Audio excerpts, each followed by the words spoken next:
Okay, good evening. Unfortunately for everybody in the room, except for Cindy, we are going to start this meeting with executive session. So it hopefully will be fairly brief. But You just want to open? Yeah, we do need to open. Is there anybody that wants to add anything to the agenda? I'd like to discuss McLaughlin's got to be here for 2:36. potential violation of We'll see about that. Okay. Which is strange.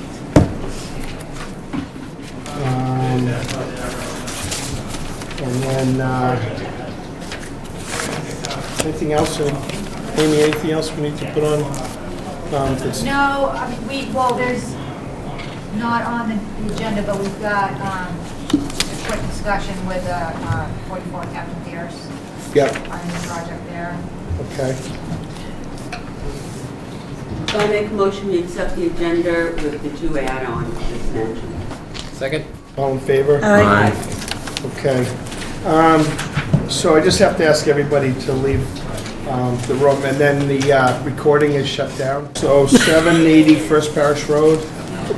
And my apologies, unfortunately, we couldn't meet earlier in the evening, and we had to act on a piece before tomorrow, so we had to be in executive session.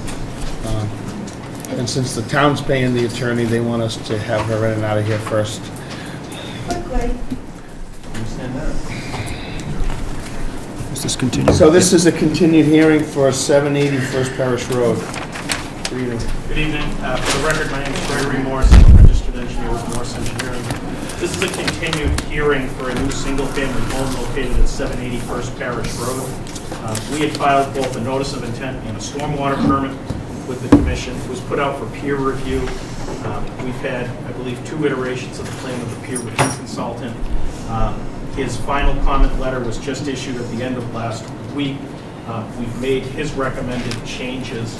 I don't know that he has reviewed the final plan here, so I expect we'll probably get a continuance. But I wanted to run through the changes real quickly with you, and if there are any outstanding issues that we can address, hopefully we can get that concluded at the next meeting. Again, 780 First Parish Road is a new single-family home located kind of centrally on the lot. The property line's in black. First Parish Road is at the bottom of the page. We have the driveway coming in off of First Parish Road that does have a stream crossing through a bordering vegetated wetland. That stream crossing does require some alteration. That alteration is, I believe, 1,900 square feet in alteration. We've proposed 2 areas for replication. We had Brad Holmes put together a planting plan and a wetland replication narrative outlining how we're proposing a 2-to-1 ratio in the plantings that would be proposed in that location. The driveway itself drains to 2 rain gardens that we have. We have one out at the front here. Up at the house end, we have a rain garden in the front yard.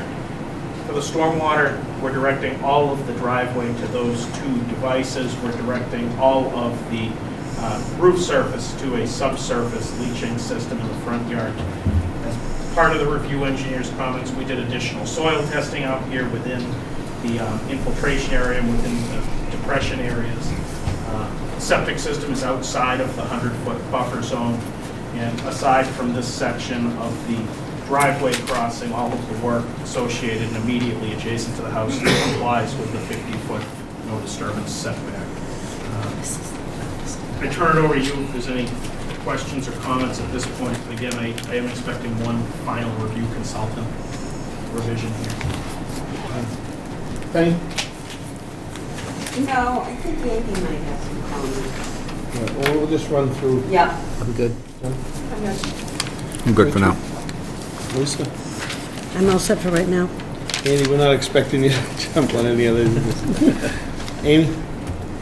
Well, I guess it just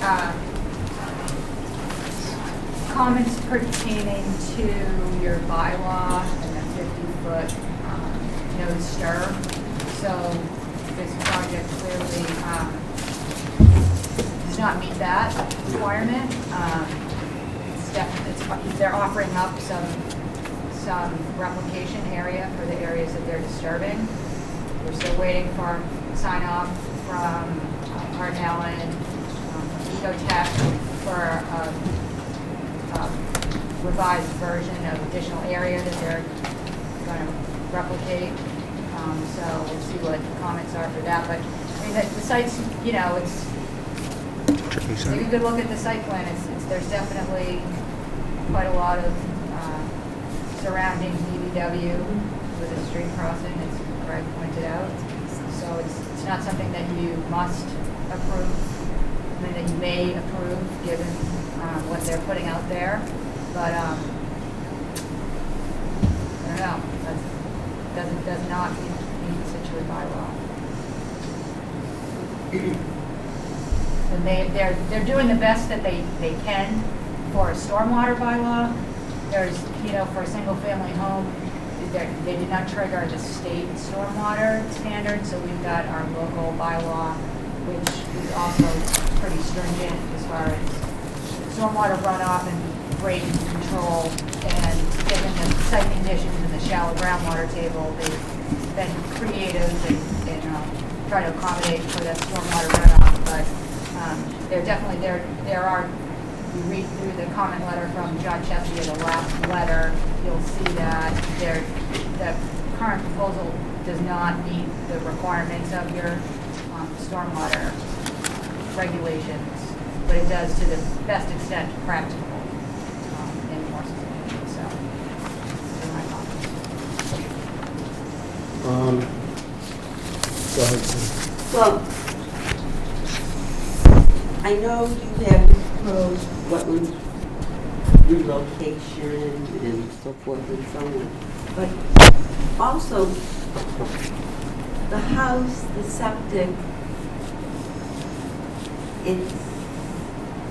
I guess it's just outside. No, most of the house is inside the 100-foot buffer, and I don't see any mitigation for that on a new build.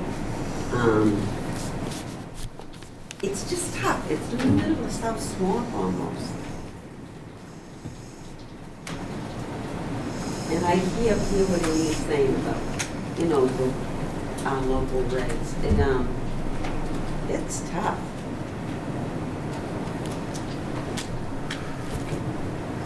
Was there a question? Okay.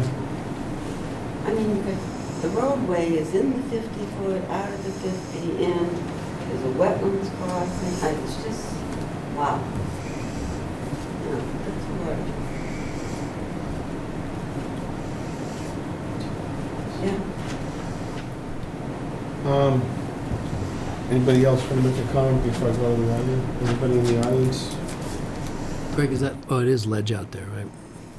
Those hatched areas are ledge, right? Hatched areas that in the back. Right here, Yeah. that's a ledge out property. Yeah, so he's got restrictions that way too. They can't move things over. And the portions of the house are in the 100-foot buffer. The house, I think, set a minimum distance of 65 feet. I know. You know, where we're proposing the driveway crossing, that's the smallest area to go across, and there's already a path there that goes across. That's why we specifically chose that location for it. That is the only feasible way to access the buildable upland of this site, is to cross the wetland. That seemed like the best alternative, given there's already a path there. Greg, do you have DPW approval to do the road cut in there? Just out of curiosity. We haven't filed for the road cut yet. Greg, was this part of a larger parcel? Originally it was cut up into a couple of different lots. Was there a wetlands crossing in the original subdivision? I believe there was one anticipated on this site. I know there was a septic plan drawn on this lot with the crossing. I don't know if there was ever formally an NOI submitted for that. Okay. So it was wetland, And you just state your name for, so. Jerry Dwight, live in Lashford, 22 Autumn Lane, Lashford. But this is your property? mine. Yeah. There was, I don't think there was a wetlands crossing, but there was replication that had to be done when we put in the previous 3 lots. I see. That was off of a common driveway. And this piece of upland couldn't have been accessed from that parcel? Okay. Because technically you only got one, if you had the potential to access that piece of upland from that site, then that should have been done at the time. But it appeared to me that there'd be no access to that from there. Correct. So I guess to Penny's point, the idea that it's being developed in a really sensitive area, you are meeting the criteria for the wetlands replication for your crossing. I just wonder, typically when we have a project that's in a real sensitive spot, that there's some other type of mitigation offered, if there's any other improvements that could be made, if there's any invasives on the property now, if there, I don't know, if there's anything that could be done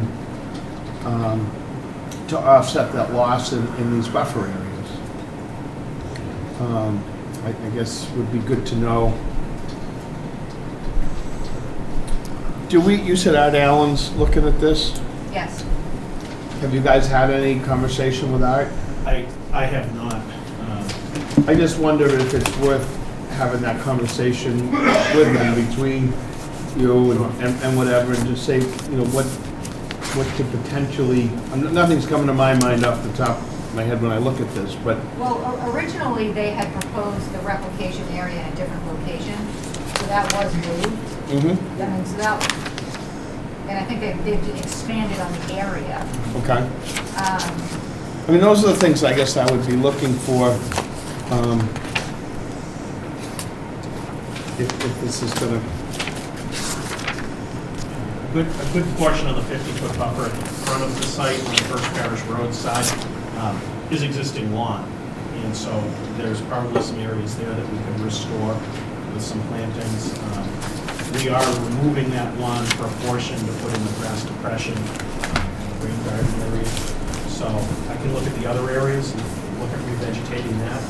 The remainder of the site's heavily wooded and Right. vegetated already. Yeah, we so don't want- I can do a little bit more of looking into whether there's invasive species elsewhere on the site that we could maybe manage. I walked around and I don't remember, I don't recall anything. That's but maybe that's a possibility, Greg, where there was lawn, if that could be restored to some little spot or something like that. Sure. Well, where there's lawn is the neighbors. I mean, they're using that, right? Is there road lawn? Well, they don't know Is it all. that what you're talking about? The neighbors have the lawn there now, but it's not owned by the neighbor, it's owned by this lawn. Well, that's what I piece mean, of it's it. they're encroaching Correct. on Jerry's property. Correct. Yeah, yeah. Well, it was all Jerry's property. Oh, okay. Yeah. Someone else does that. So, yeah, I think that might be it. Okay, we can look into that. So Greg, Anybody else? Go ahead. I was just wondering, were you instructed to move that replication area by the consultant? Yes. Yeah. The original replication area was, Yeah, it's on this plan here. It's a, yeah, and then we've divided it now, I believe, into 2 separate replication areas, and that was proposed by Art. He made that recommendation, and then we added that. It's nice It's- wooded forest, you know? yeah, no, this is my point, is that, and this is what happens is, when you're working for different clients, but you're getting pushed in different areas, but back where it was, that the new wetland area, when that takes, will now become a resource area, right? So 100 foot from that will now affect the house neighboring it, once that's become a resource area. So if they go to build an addition on the back of their house, they're currently not in the buffer zone, and they would be. So I kind of liked it where it was, because it doesn't infringe on anyone else's, I mean, I'm just saying, it doesn't affect an abutter. And when they asked you to move it, they probably weren't, I don't know if they were thinking about that, they're probably thinking about the soils and everything else, but, I mean, that's, That's not your fault, but it's like, it's, you know, one of those push-pull things kind of thing. It actually now pushes wetlands closer to an abutting house that can restrict. Well, if Their we development. went back to the other location, would it give the site the opportunity to meet the stormwater standards that they're not meeting currently? I mean, I guess that perspective would be a good analysis to have. You know, what would it take to meet stormwater? Yeah, and I'm not suggesting go back and recalc the whole entire thing. They've already had to do that once. It's just, this, when it's here, it's nothing but wetlands. Yeah, right. So you're only Yeah. affecting this lot now. Now, So when you you do get this and you move there, it down to here, this house is yeah. I understood what they're more saying. heavily regulated than they are now, Sure. so. Yeah, I mean, the abutting house certainly already has 100-foot buffer zone on it. I agree, yeah, we're pushing it that much further, but it already does have a buffer zone on it. Yep. The original layout, yeah, would have prevented that. All right. So are we gonna continue this to the next meeting? Well, I don't think that you have all your documents in, so yes, I would do that. And you'll be out, whatever we need, we should be. Yeah, I think we turned in the latest wetland replication narrative from Brad. So, yeah, we're ready for the next meeting. We All just right. need to. And give us something on that, those pieces we talked about, all right? I make a motion to continue the 780 First Parish Road to June 6th at 6:20. January? January 6th. Poor Jerry nearly.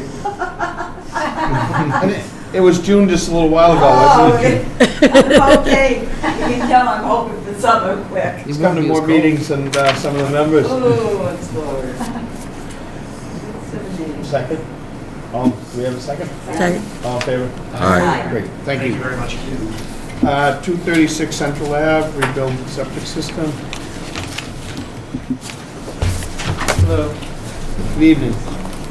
it's raise and reconstruct and rebuild. Raise and rebuild a house and a septic. All right.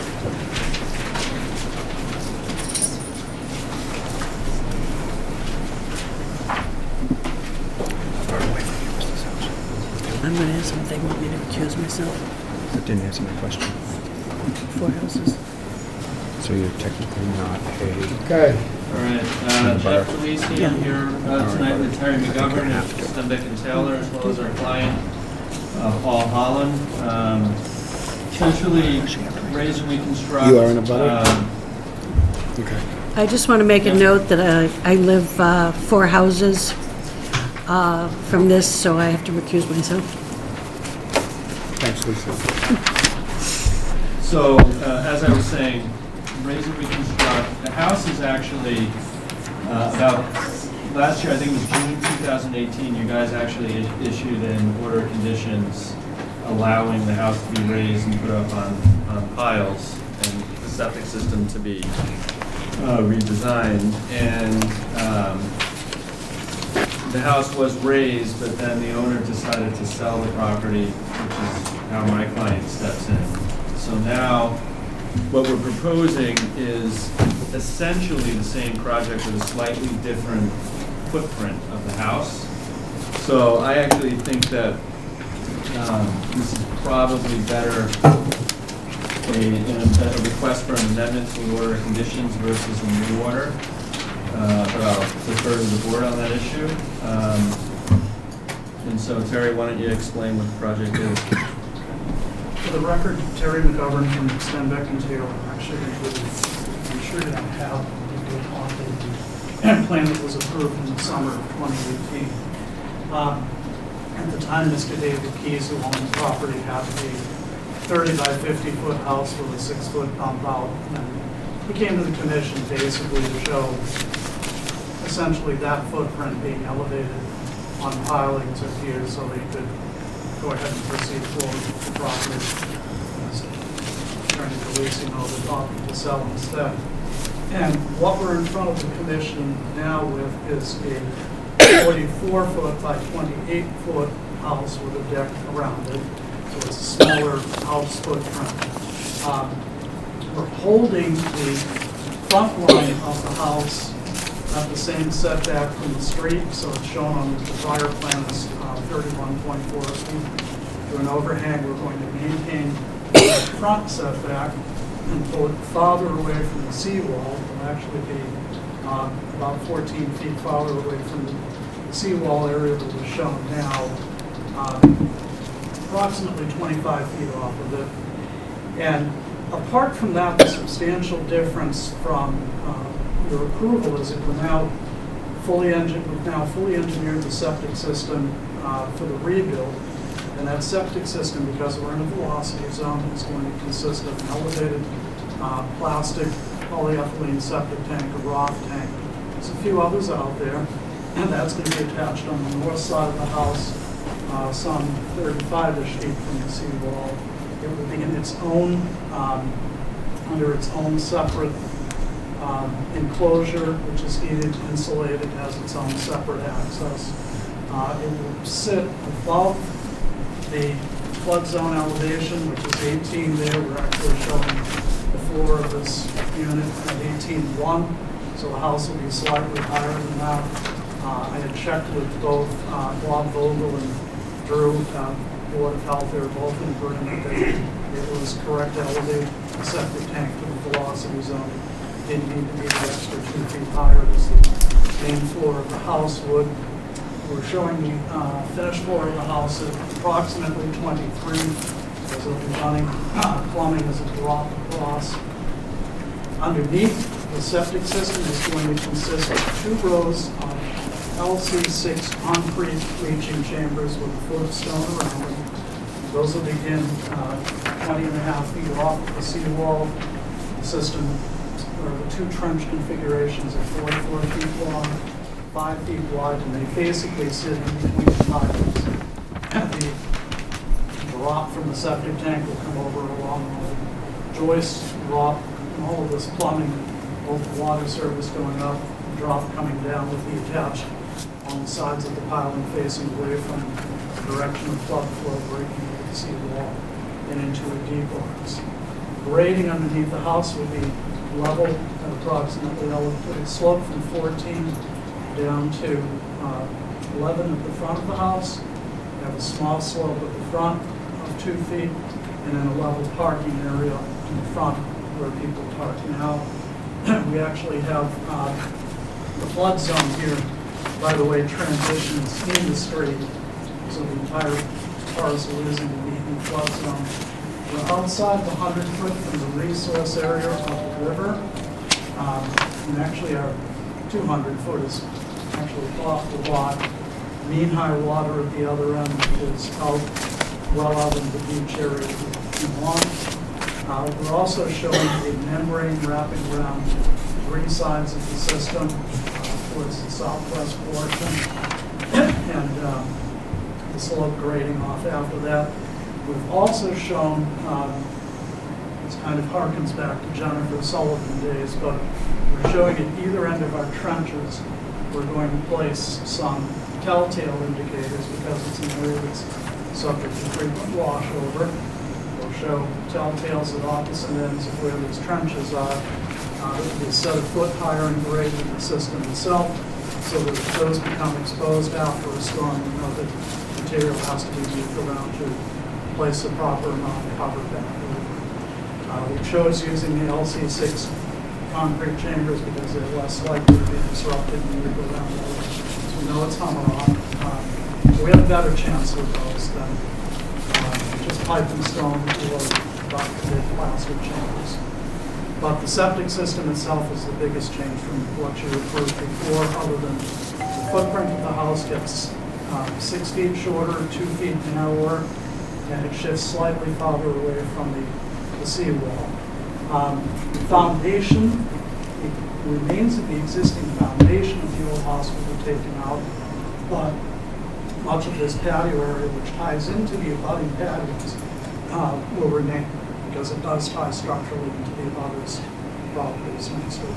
So there's no intent to remove any of that other than saw cutting the foundation and being able to place a couple of piers in that new area.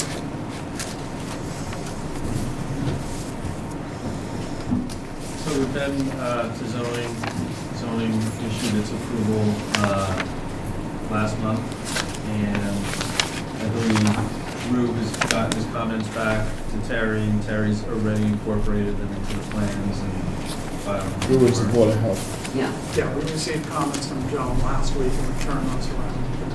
Copies of, I think on Friday, we submitted the most recent copies and incorporated her comments. And, yeah, but Could you, on this picture, is this the foundation you say is going to be underneath the house? Yeah, it's a piece that's. Yeah. Yeah, Well, so what this is is underneath going this way? This is actually the other's house. Oh. Here to that side. This is us. And here, this is gone now. The house is gone. Yeah, House I'm is looking gone. at that, this is, Yeah, no, that's the other's Okay. so house to the north. you're gonna take all that out Yeah, that's the and leave the foundation. Right. patio? Okay, all right. Yeah, the existing house is gone. We had, I think, maybe a year ago, when we did it, I think we might have submitted pictures at the time, to see if you were in that are the current. So we've already closed I this, know, and what yeah. they're requesting essentially is to amend the orders to allow different design Sign. for the house. Well, no, hold on. There's already been a new DEP number issued as a notice of intent. Okay. So administratively, We had have talked a about brand new This is a brand new closing out quote. 27, 26, is that what it is? Which was Mr. Keyes' orders. So This will work- be new. Well, actually, work was commenced because he demoed the house. Right. Yeah, But other than that, it's a brand new project. And, I mean, I It's a think new that they're build. pretty far down the process. We've got our structural engineer drawings, proposed piers, open piles. We've got Board of Health approval that I don't think has been finalized, but it's pretty close. yeah, so the only issue with closing out the other order is that we wouldn't want to close it out until this appeal period, if we're going to issue a new one, Mm-hmm. you know, Okay. remains, is it might make sense also to simply just vote to amend the prior one, but, you I know. don't think we can. I defer, I just don't want to lose the benefit of the existing order conditions until this one becomes final. Sure. Yeah, I guess I'll have to figure out, I mean, as administratively, I think we need to close that one before we can issue new ones. But I can ask and see if we can have two open. I mean, I remember in Hanover, they were very strict about not having dual orders on a property. So, but I can see your point. Yeah, I mean. About it. Yeah. Until you get through the appeal window, it's not a done deal. I think you could probably just put a condition of approval that closes the other one out upon this one becoming final, but I'm aware of no regulation that doesn't allow you to do that. Okay. Anybody in the audience? This? So is there a reason we can't close this? I don't think so, actually, because it's going to be pending special conditions that you're going to have on the orders, like Board of Health approval. We have the structural in hand, but I mean, it's going to be finalized structural drawing showing the house on free flow, open tile, without footings. Yeah, did no DEP comment otherwise. yeah. Okay. So I'll make a motion to close. Is there a second? Second. All in favor? Aye. Thank you very much. 152 Vernon Road.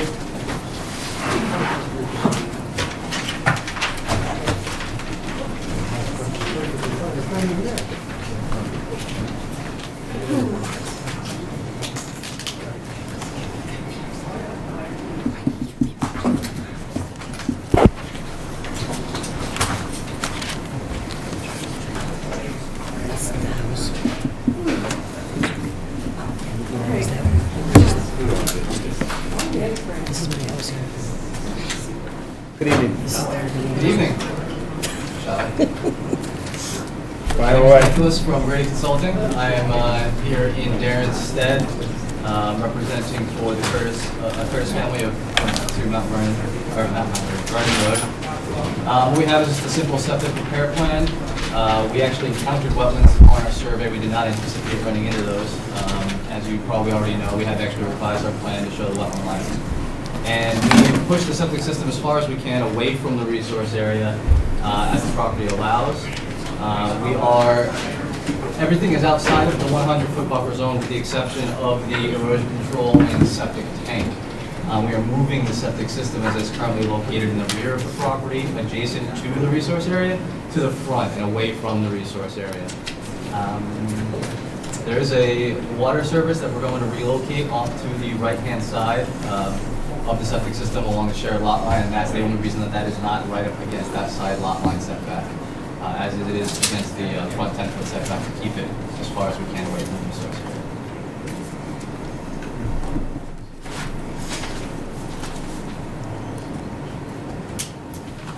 any of that?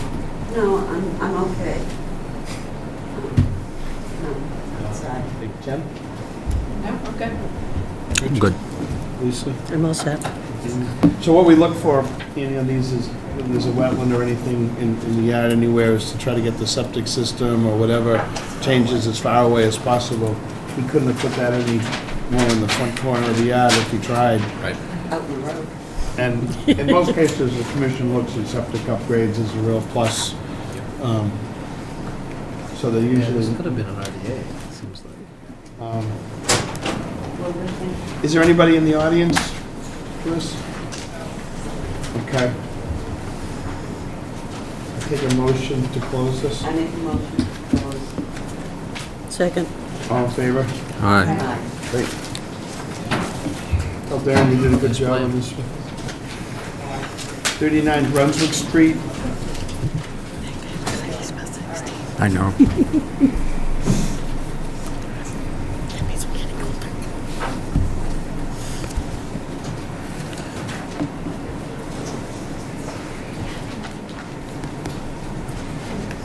Have you driven by Brunswick? Hmm? Have you driven by Brunswick? Mm-hmm.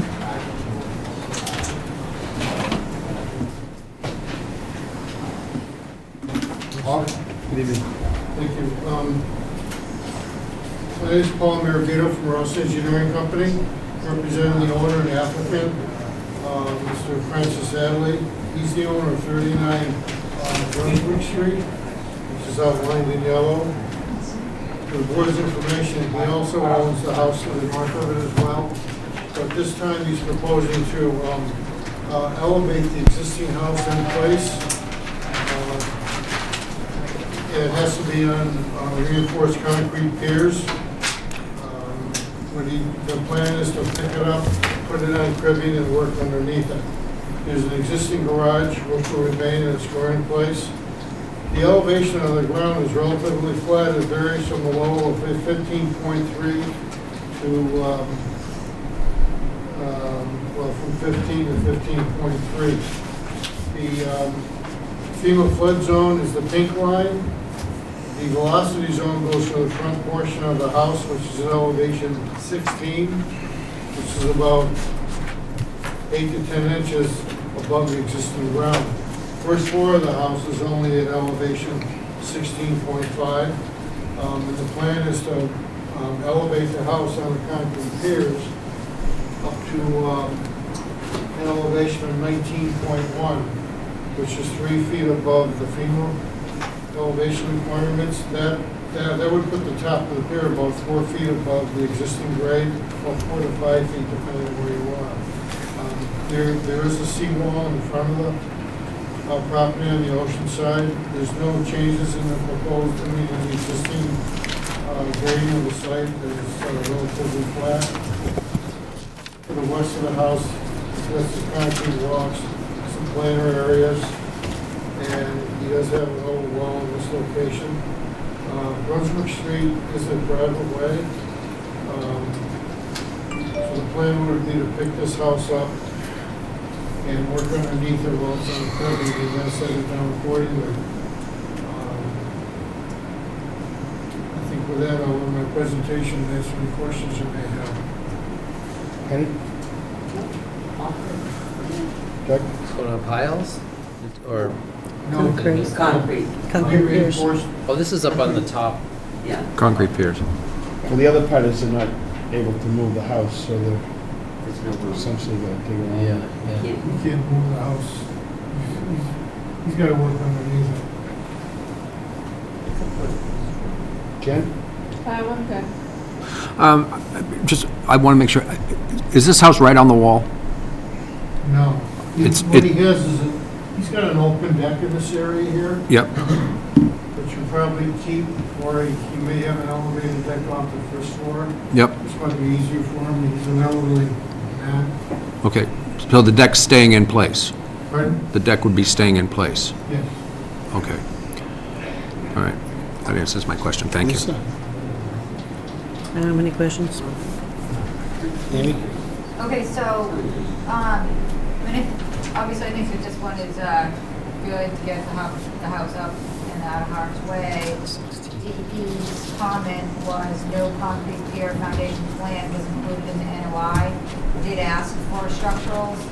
So this proposed new foundation within a B zone, A zone, and coastal dune shall be elevated or open pile foundation without footings, bottom of lowest horizontal structural member at least 2 feet above BFE. So, I mean, we have been asking for structurals. Without them, at a minimum, we need a condition which specifies stamped structurals in accordance with what I just read for building permit issues. So, it's up to you whether you want to leave it open pending structurals or not. Didn't you just say it's the no footings? No footings alone. How do you put a foundation without footings? Elevator and open pile foundation, no So footings. the No It's going bracing. the concrete area of house. the Who's pier, interested in construction? Well, the piers are bigger. yeah. So the it's just square a- footage of the pier is Just a adequate to place support that. without a It seems a footing. little silly in a way, but for whatever reason, they don't allow footings in the V zone. But you can put a much larger pier. Yeah. And it's an alternative for people when you know, in most cases, if you could move the house out of the way, you'd drive piles. But in places where they have no option to move the house, this becomes the alternative. Just sounded, It's a little, seems counter to, it does seem a little, The plan was to have the structural engineer design the piers before they file for the building permit, because he does need that structural plan to get the building permit. And obviously he has to meet the FEMA and state building code requirements, which are really one and the same, but at this point, he didn't want to provide it. He wanted to make sure the commission would allow it to go up. I told him I didn't see any reason why it wouldn't. Because you're on a barrier beach, the top of the pier had to be at least 2 feet above the ground, and he's going about 4 feet above the ground. He's going 3 feet higher than he has to, with the piers based upon the velocity zone elevation. okay. Well, I don't know. I We mean, had some recent bad experiences with closing hearings without structurals, which you can think back all on your own about those cases. What's happening with the, is it a garage, Paul? Yes, it's an old garage. So what's happening to that? Nothing, show me where it is. No changes. No, he just uses that for storage. He doesn't park anything there. It is old. It's pretty small. How soon do you think you'll have your structurals?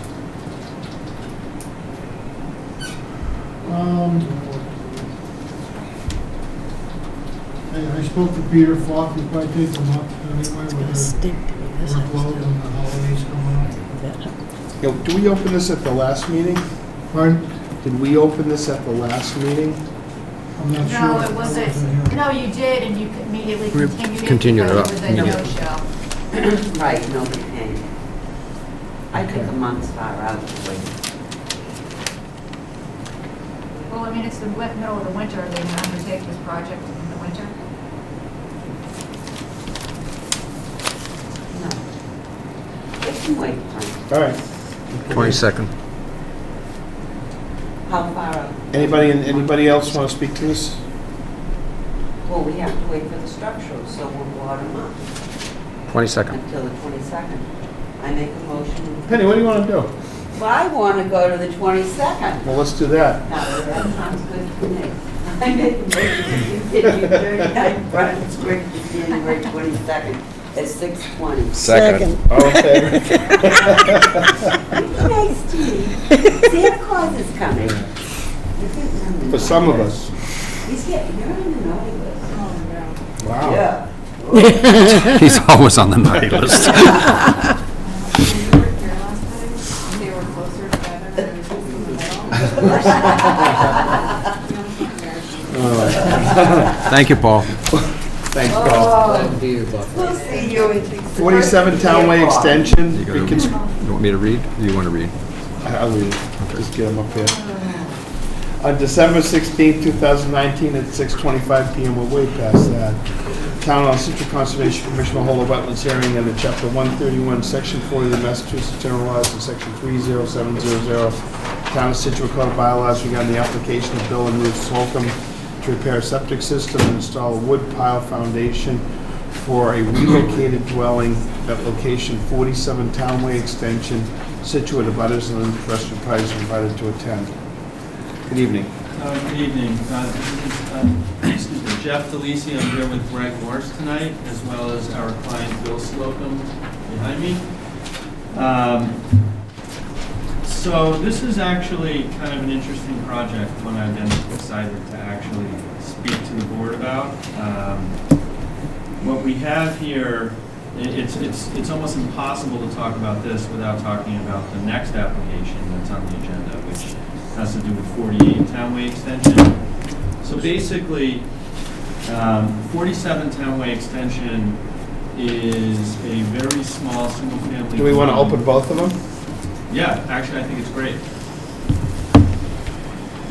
So on December 16, 2019, at 6:30 PM, the Town Hall, Scituate Conservation Commission will hold a wetlands hearing under Chapter 131, Section 40 of the Massachusetts General Laws and Section 30700, Town of Scituate Code of Bylaws regarding the application of Bill and Ruth Slocum to construction of a septic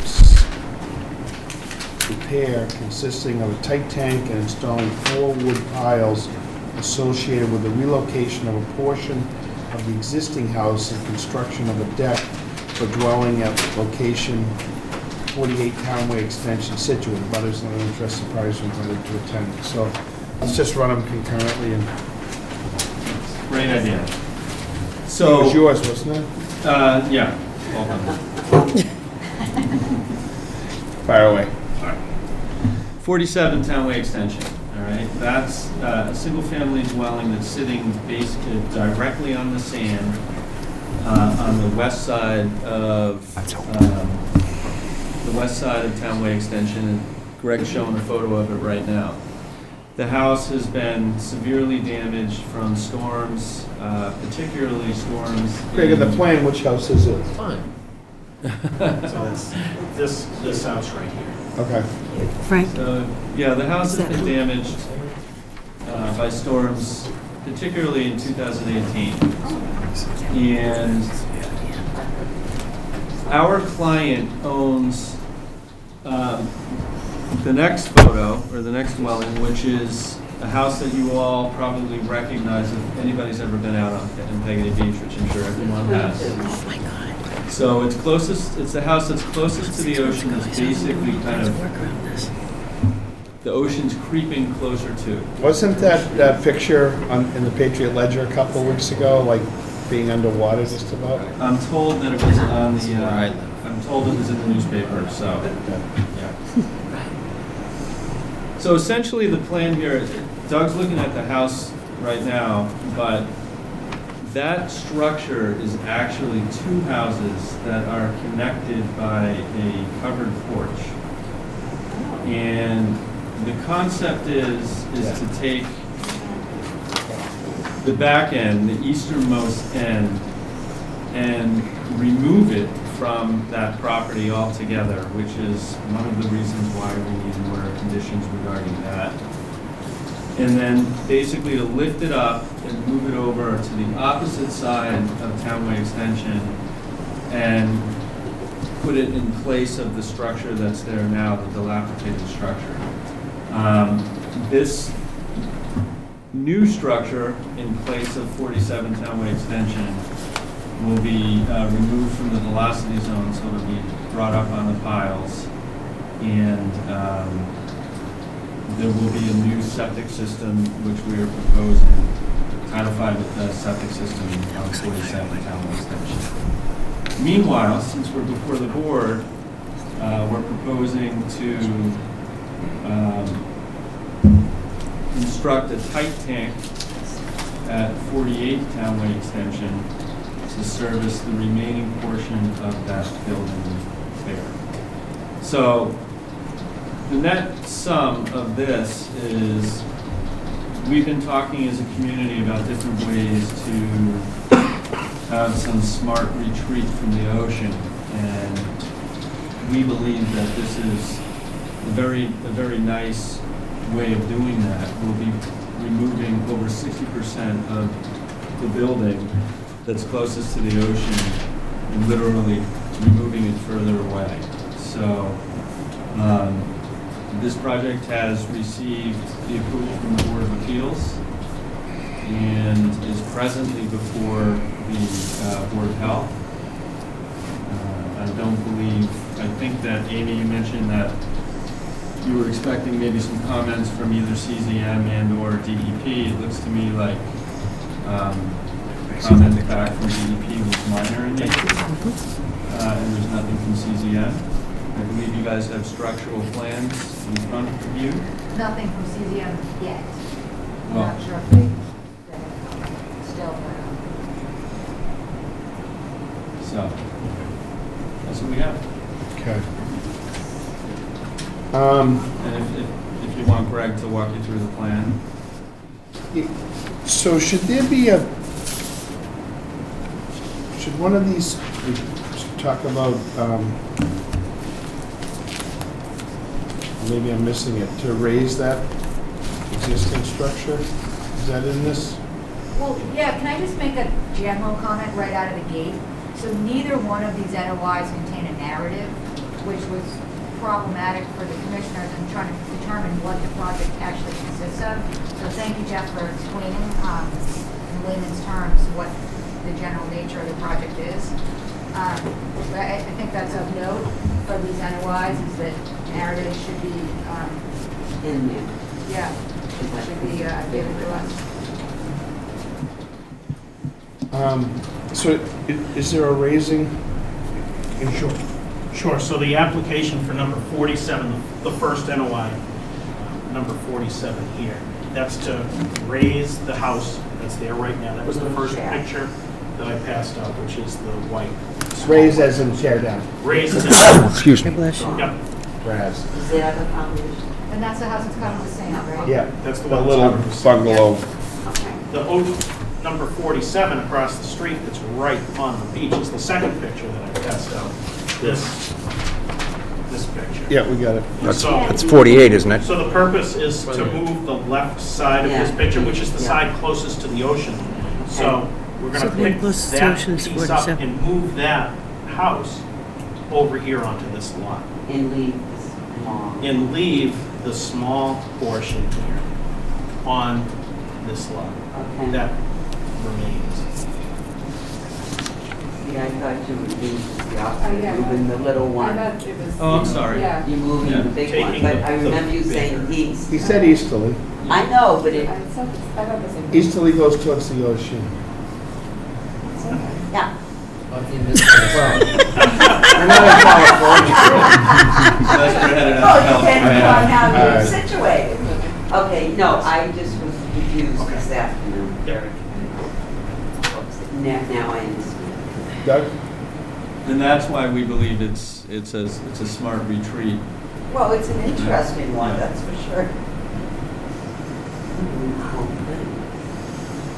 Just curious about the tight tank, about Board of Health allows construction of a tight tank?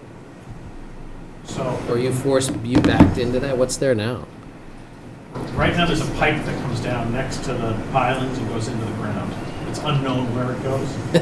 It's really, There's no requirement to do anything. It's not a conveyance of the land. There's no Title V transfer happening here. There's no increase in bedrooms. Okay, so that's why it doesn't, okay. But as yeah. part of the project, we're proposing to put a new tight tank in. It's a good idea to do Yeah, something. absolutely.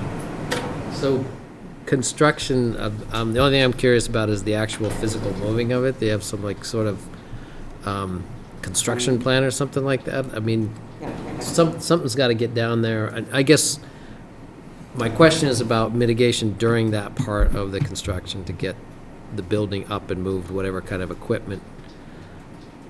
I've been involved in a house moving before, but not like this. It's Not on like the you have to go down to the beach in front of this one. I think your point is probably good when Amy's talking about a narrative or something. Certainly a sequence of work. I mean, you got to build cribbing up underneath this house. Well, and you're going to be on somebody's property, I guess, so I'm just, Actually, I talked to Jeff Hassan about that. yeah. And he thought that there was enough room to not have to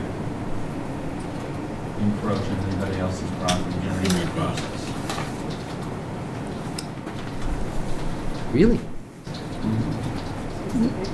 Where's the property line? Because from what I'm looking at, I don't see how. It's 3 feet off, it's 2 feet off the house. So they're going to lift that up, go south with the house, and then go past the existing house.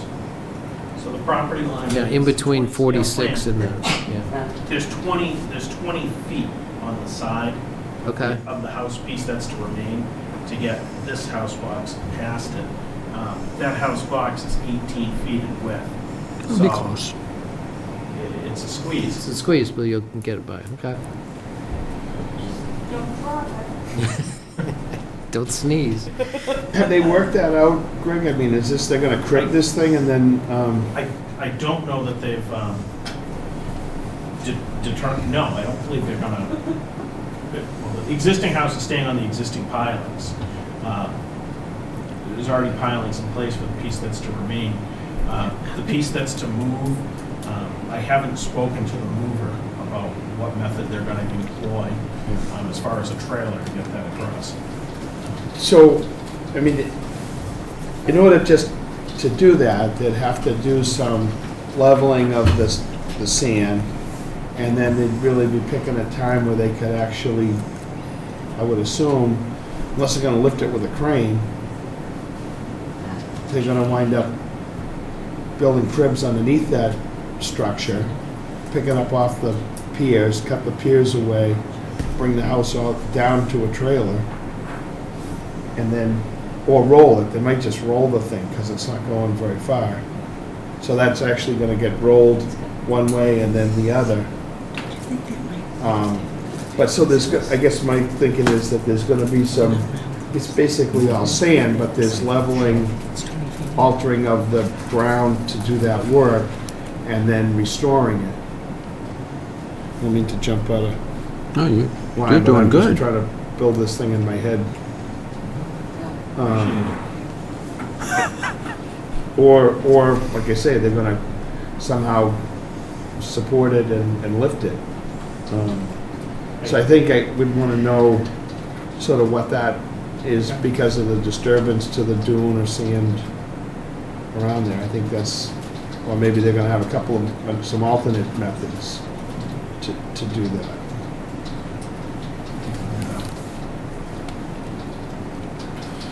Maybe I missed it, but is it in the plans that what happens to the existing piers?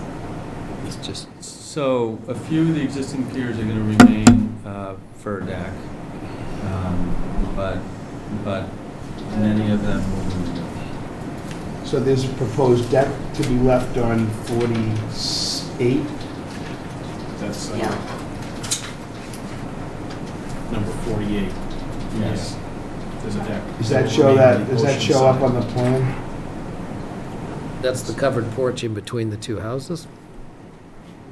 Portion of existing building being relocated, deck to be constructed on existing pile foundation. So the the limits of the deck aren't shown, it would be within that existing. Yeah, we don't have enough Frank, detail. it looks like there's two decks, Yeah. one east All facing. of those specifics? Yeah. So, You see that? Yeah, so it looks like there's a deck here, and it looks like a deck here. So there's one east facing, Fine, but like, and then south Yeah, it really looks like facing. it's in good shape, too. Right. Looks like it's in great shape, too. History is. So, With those twiggity little Yeah. stilts. It sounds like you're referencing a project. and then that, is that tight tank proposed to go on the side of the property or to the rear? No, it goes right in front of the house, on Goes up the, on on the the deck. landward side, right under the face of the house. So the tight tank's Yeah. gonna be here. On the landward side.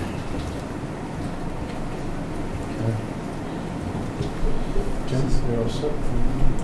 No, I just have a lot of questions. Go ahead. Oh, no, that would be filled in by a narrative of some sort. Richard? No, we need a narrative. I'm good with that. I think I understand it now. Lisa? Lisa has a lot for us.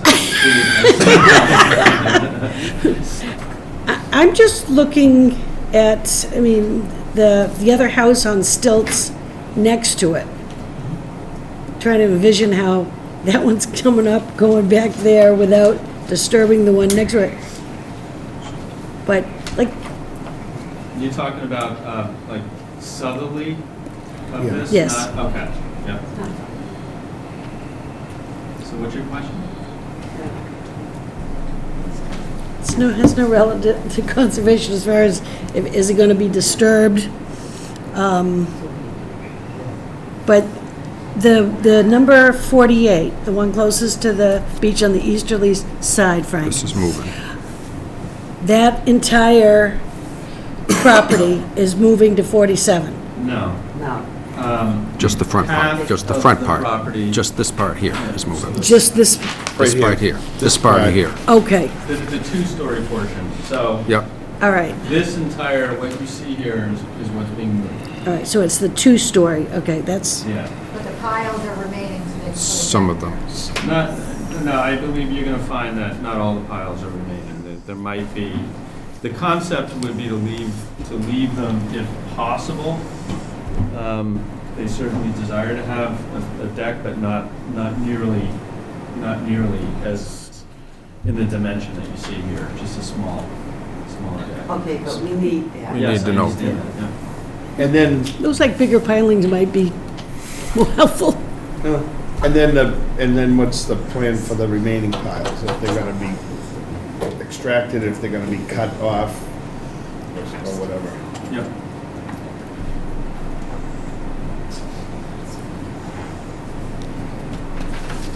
Annie?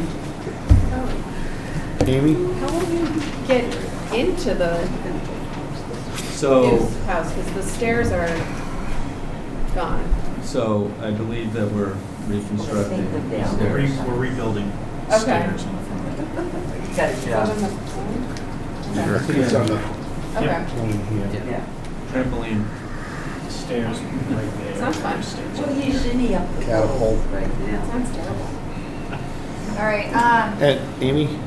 yeah, I mean, so We need a lot of stuff. I think that this may be a good opening to this project, and that there's certainly a lot of questions that are unanswered that we can get answers to, probably a lot with the narrative and construction, like sequence or like how it's gonna happen, but I'm also concerned about the regulations and whether or not they're meeting the performance standards for the Wetlands Protection Act and the local bylaw. Like, I guess maybe this would be part of the narrative, but the classification of the coastal resource areas, like I was wondering how it was determined mean annual high water line. Like I looked and aerials show brack line to me above where they show it on the plan, so I was just wondering how that was determined. And honestly, that really is relevant because we're talking about beach standards versus coastal dune standards. And so I think that re-permitting septic systems have been shown to be allowed accessory to a structure. So I think it's, in the end of the day, I think we might have a project here, but I just really think that there's information that needs to be verified and backed up. I don't know, as I'm listening to this all unfold, I'm thinking that word that everybody really hates me for, and that's peer review.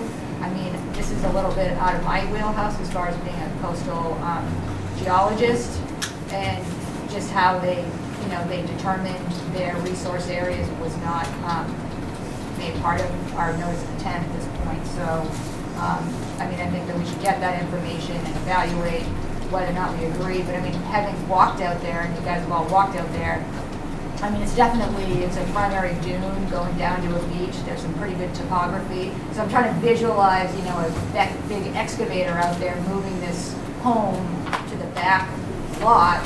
I mean, in theory, I like the way it sounds, but I think it's in execution is important for us to know, because let's face it, just this summer, we were getting calls in the office about the same homeowner altering the dune out there by covering over the septic system that we don't know anything about.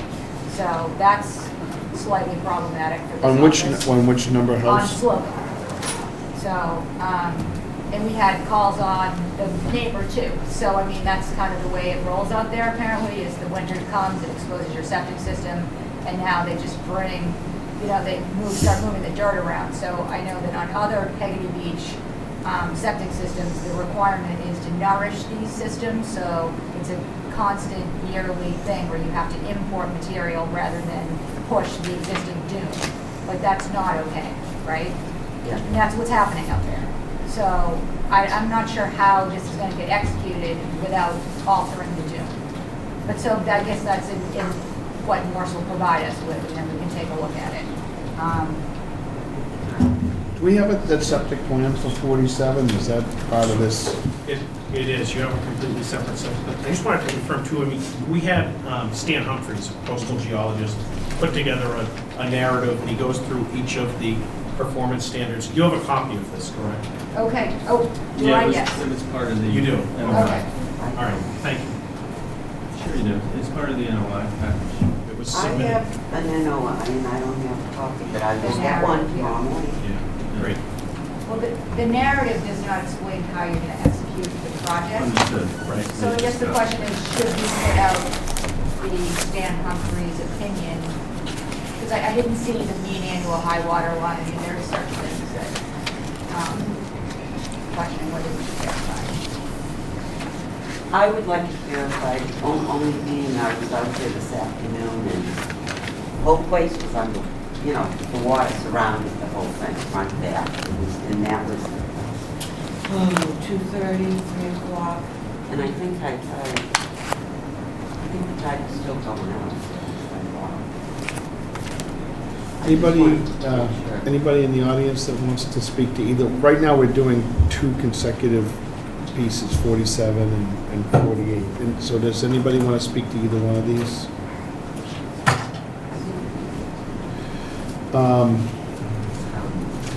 I think Jeff and I have had a little conversation about this project, and I have concerns as well. I like the idea of obviously getting further away from the ocean and moving a portion of the house. It concerns me that a portion of this property is still going to remain, and we're putting a septic system on it, so that the house is more than likely going to be there for a much longer period of time in an area that's pretty vulnerable.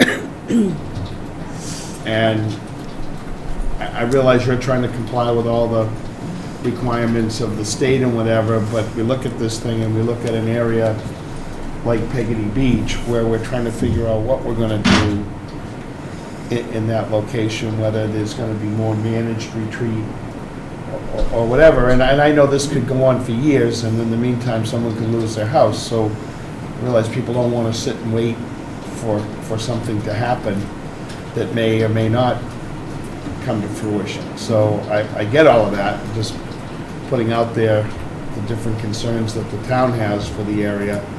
And then, as Amy said, there's been past activity on these properties that's not all permitted.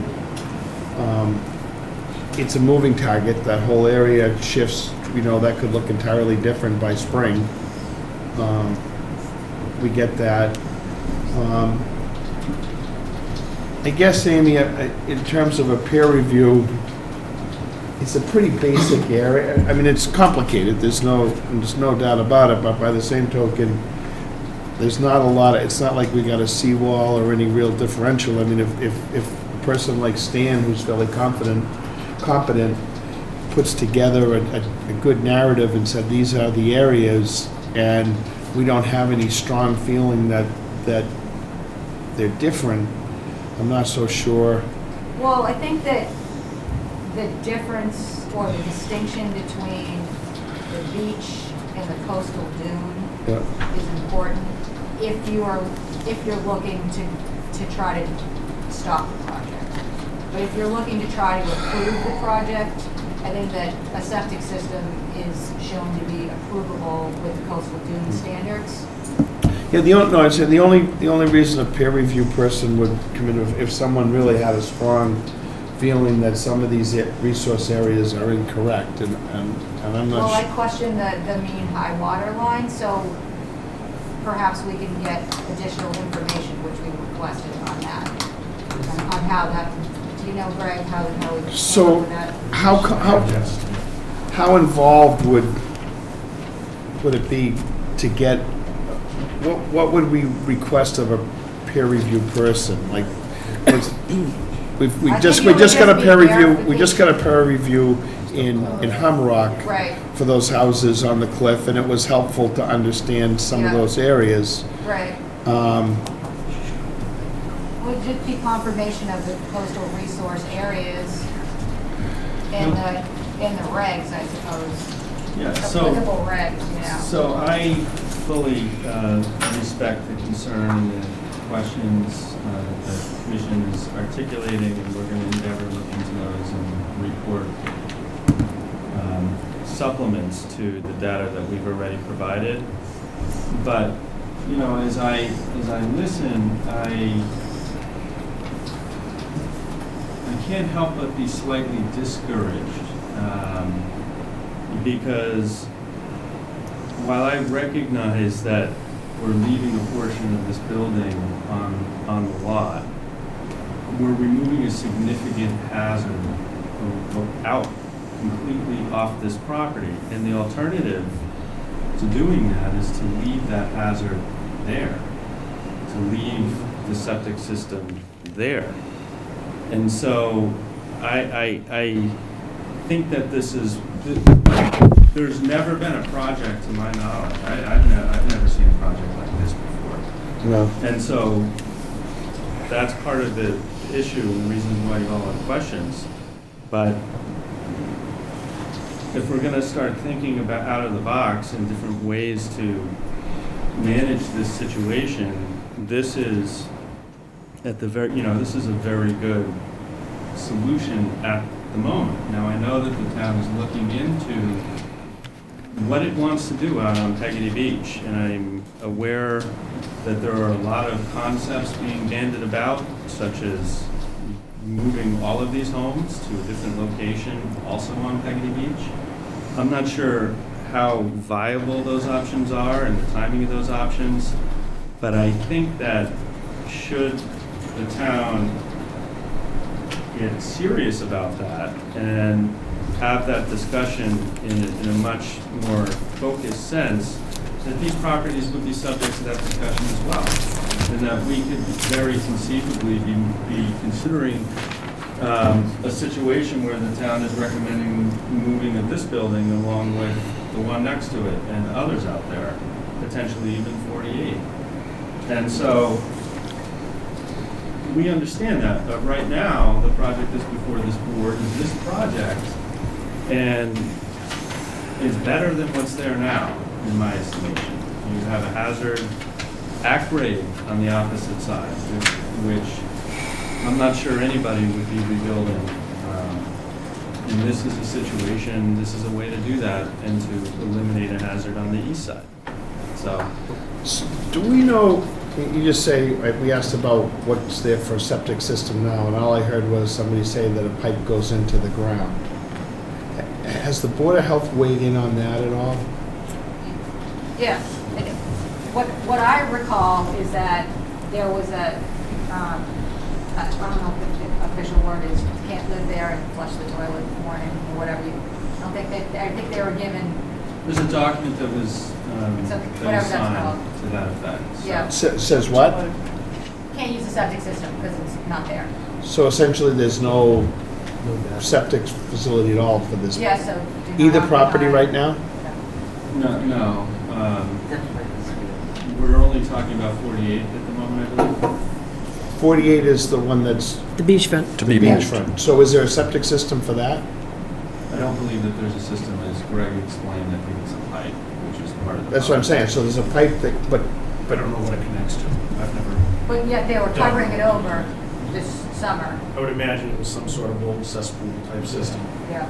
I can't say that definitively. I mean, so that part of it would be an improvement for sure. Yeah. if there's even a system there to improve upon, if there's not a system there at all, then is the house condemnable now? That's the word. And you know, I don't want to see people lose their property, and you don't be shocked that I can go back this far, but after the blizzard of '78, we thought we were doing everybody a big favor by rebuilding their houses. And I rebuilt a house at the end of Town Way, and the rule at the time was, if anything's left standing, we can rebuild that house. And basically, there was a wall, and there was an old cesspool, and we built a new house, and we thought that we protected those people with a big concrete wall in front of their house. And it's the only thing that's there today, is that concrete wall that we poured at the end of Town Way. The house is history. That got taken out in a storm after that. So we're going to, and then we're putting them on piers, which seemed like a great idea because we get the house out of harm's way, but now the land's disappearing. So now we're stuck with that. So now we're gonna put the septic tank up in the air to keep that out of harm's way, which is a great idea. And I guess it's a tight tank, so then there's gonna have to be a pump truck come on a regular basis and pump this tank so that people can use this house for a small portion of time, which is better than having it discharge into the beach. Well, access to these homes is Well, definitely a challenge. so that's my next point, is Yeah. all of a sudden we've got to get a truck, a sizable truck with a hose and whatnot, and get, I see like a lot of questions.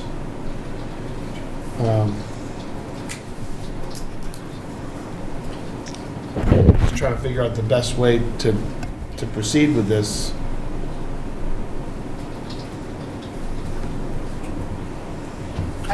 I don't know. I mean, I really I get the, feel like if we could do a simplified peer review, just so that you guys know that this is forgettable. I mean, DEP comments did come back. They came back with file numbers. Yep. And one didn't have a comment. The other one was you need to maintain a minimum cover on the septic system, right, for coastal dune. So, I mean, I think, like I said in the very beginning of what I was spewing out there, is that I think that a version of this is probably permittable, but I just want you to be covered, because it's not an everyday project, right? So, I mean, you're working in a resource area with a shifting dune, lots of wave action. I mean, I just want to make sure that I mean, I think by right, Jeff is saying they can do it. They went through the zoning board of appeals, it's pre-existing, non-conforming, all that stuff, right?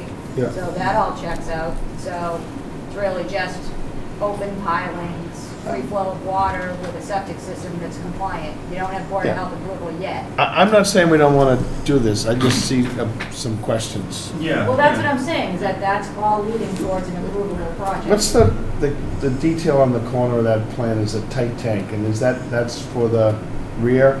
That's for the ocean property. So- This is the tight tank for right here.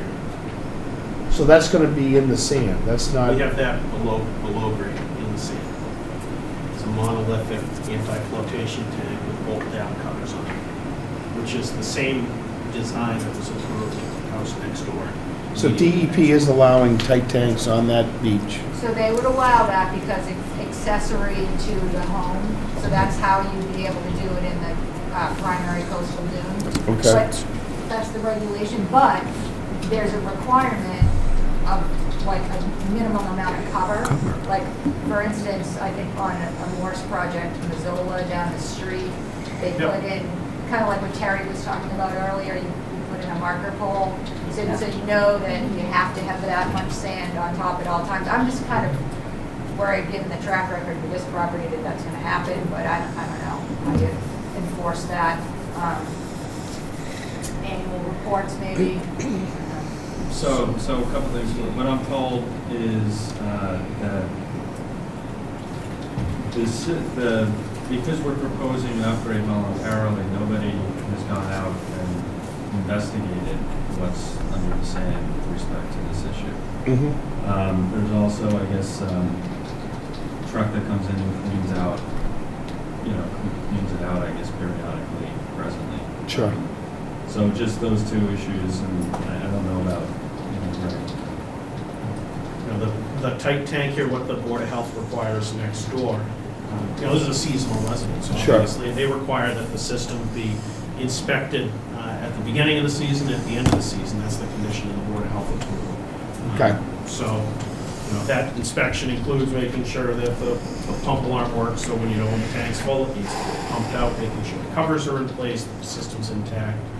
So the Board of Health does require that as part of their permit, and that would be the same in this case. And just to note the obvious is various boards in the town, yours included, I'm sure, permitted a similar system right next door. For Right. instance. Right. So- No, there's definitely Yeah. reasons to Yeah. continue. My only real concern was just really that there's protection against some sort of mishap happening during the construction, moving the house and squeezing it in there, and then truck gets stuck in the sand and the house falls off and and it floats over. Yeah, whatever. Like those kind, but seriously, those kind of things, like just, we'll provide some kind of just addressing yeah. construction is going to be tricky, and some of the questions are based more on curiosity than protecting the environment, but I am curious, like I want to take the day off and watch, but the concern for me really from our position is just whatever it's going to do to protect during construction, that there's not going to be some sort of Do we know what kind of unstable area. foundation support is underneath the house that's going to be demolished? We couldn't see a foundation under it. I don't think there's any sort of board. There might be some cinder blocks under there, but So all that's It's going to just get sitting removed. that all gets removed, and then it's a new piling, driven piles that go in for the new foundation. What about the existing home at 48? Has there been a structural analysis performed so that we know that the piles that you're leaving? Because when I go out there and I look at it, I'm like, oh, I always question it. There was, this has been looked at by a structural engineer. Can we get copies of that? It would be helpful to know if maybe some of those piles need to be replaced or whatever, just if we're not going to permit it and leave it be, that it's not going to fall down. I don't know who would stamp that.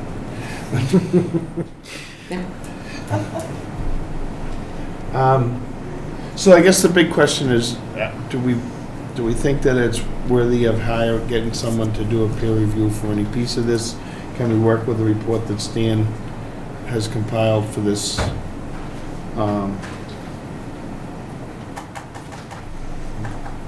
Do we want to hear from him we're going to continue this, do we want to get a list of questions together and let them get their narratives and fill in some of the blanks that we discussed tonight, and then hear on that?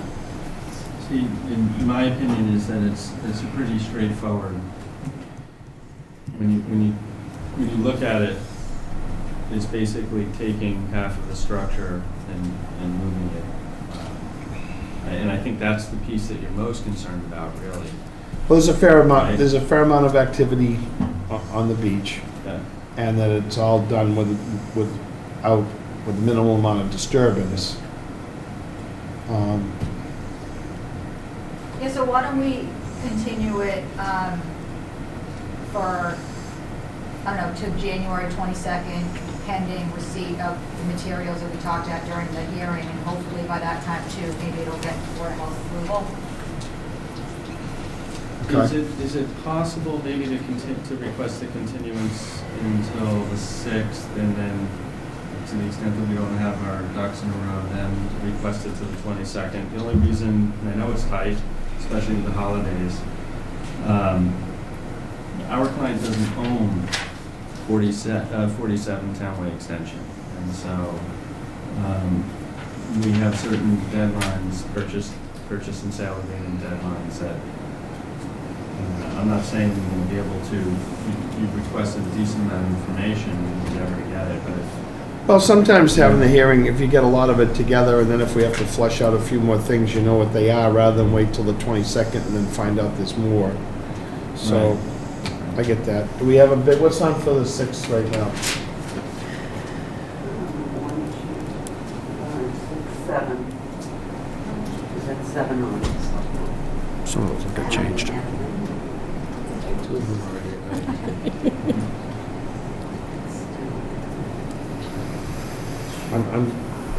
I'm fine with going to the 6th, and then, but I think the reality is we'll probably continue it again, but, okay?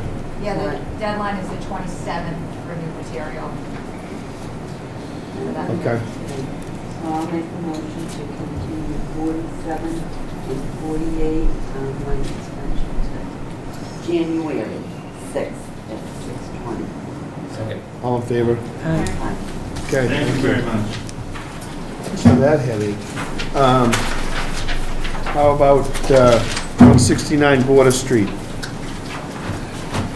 On December 16th, 2019, 6:35 PM, the Town Hall, Scituate Conservation Commission will hold a wetlands hearing under Chapter 131, Section 40 of the Massachusetts General Laws, and Section 30700, Town of Scituate Code of Bylaws regarding the application of Kevin Leary to build a dock on location at 169 Border Street, Scituate. Abutters and other interested parties are invited to attend. I just realized I moved this, but maybe I shouldn't have moved it because this is televised. I was thinking of putting it closer to you. That's fine. They can scoot around if they want to do it.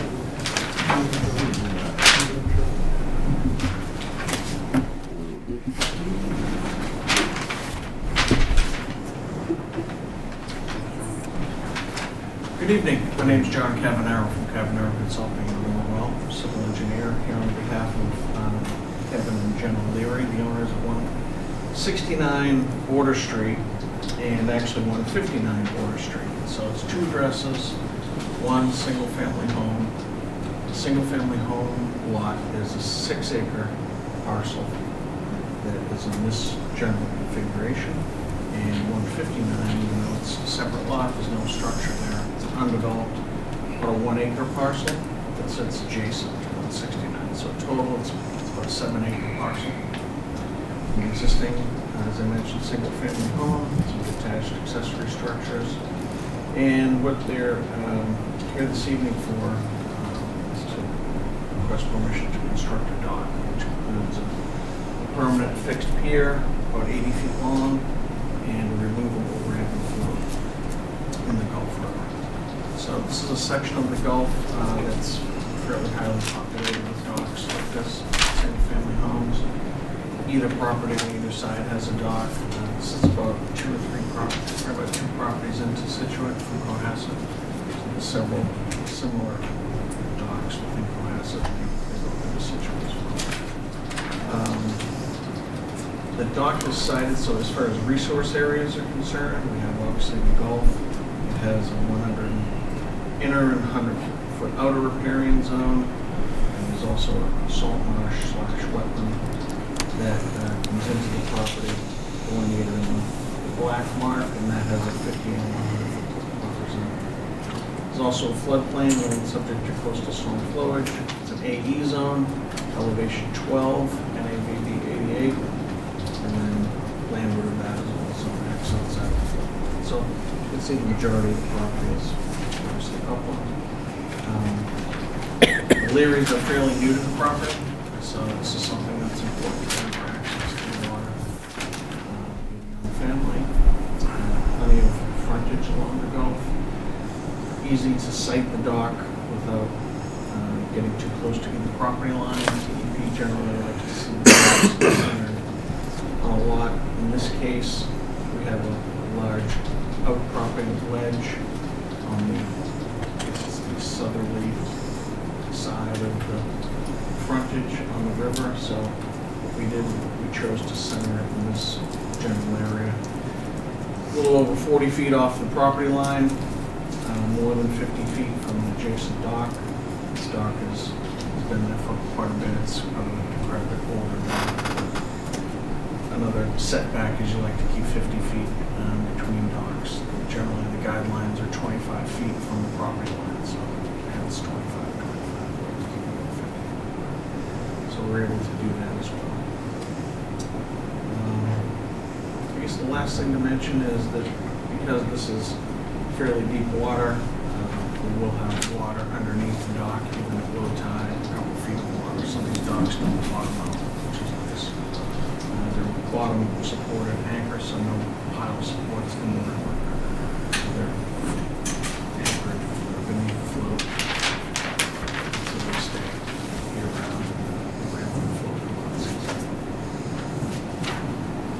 So this is the first step, similar to a previous filing I had from you. The order of conditions and DEP for a Chapter 91 license, and also U.S. Army Corps of Engineer for the program manager.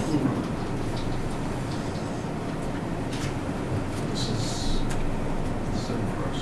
Penny?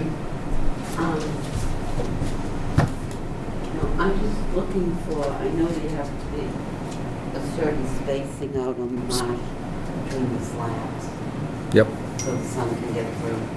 And I'm looking for that on here, and I'm not seeing it. So the quarter-inch spacing on the planking? Yeah, I'm trying to find that. I just, Yeah, we have decking spaced at, I think we have. oh, there you are, 4 inch and Low 1 quarter. light penetration. I was looking. Yeah, so we've got at least 4 feet. The majority of the dock is more than 5 feet above the ground.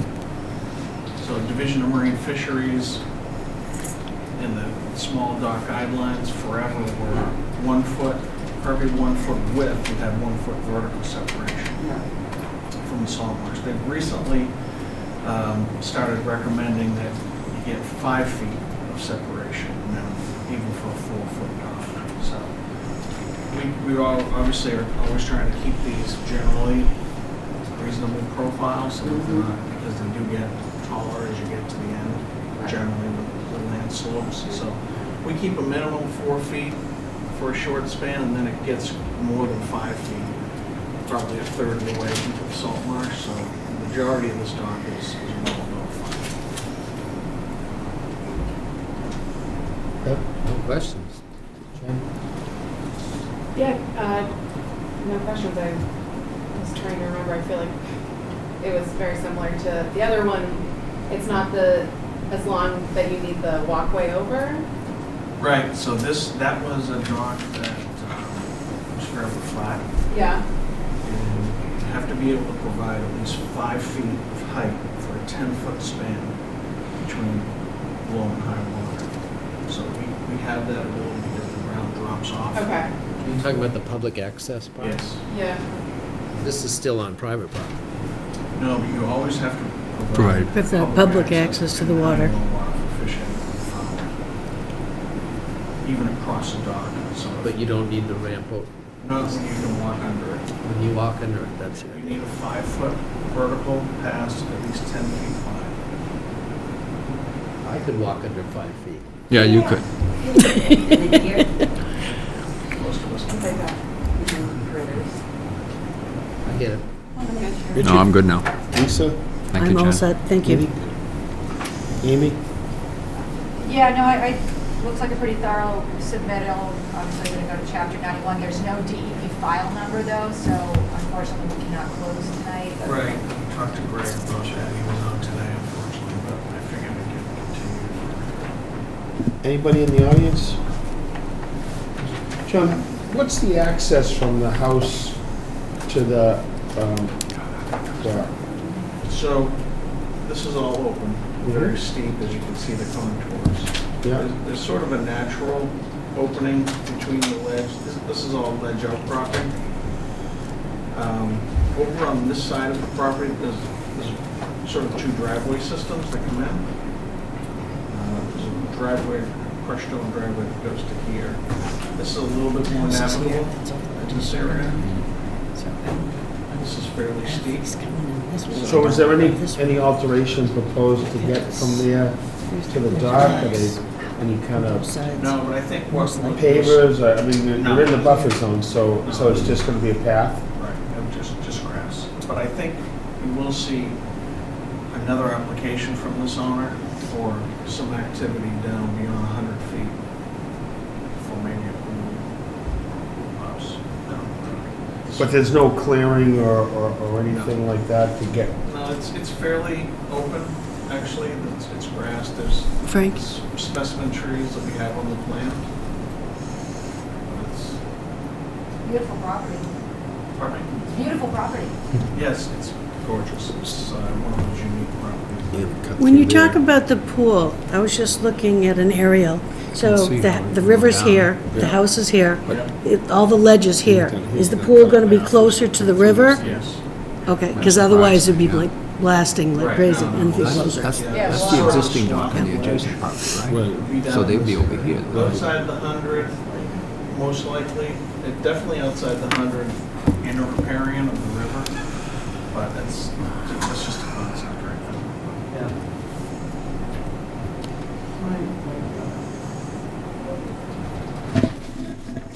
We're gonna, we have to, We ask for butters and then we can probably continue. yeah, I already asked if anybody was in here. The only thing I would ask you to do is just take a look at that and see if the path is truly clear to that, or any clearing or any vegetation needs to It's be definitely altered. clear, I can say that to this Alright. right now. Okay. We don't want somebody calling saying Sure. Okay. Nice looking survey, Right now. very thorough, By the staff. very Well detailed. trained. I make a motion to continue 169 Water to January 6th at 6:20. Want a Second. Second. All in favor? Aye. Thank you very much. Thank you. 429 Country Way.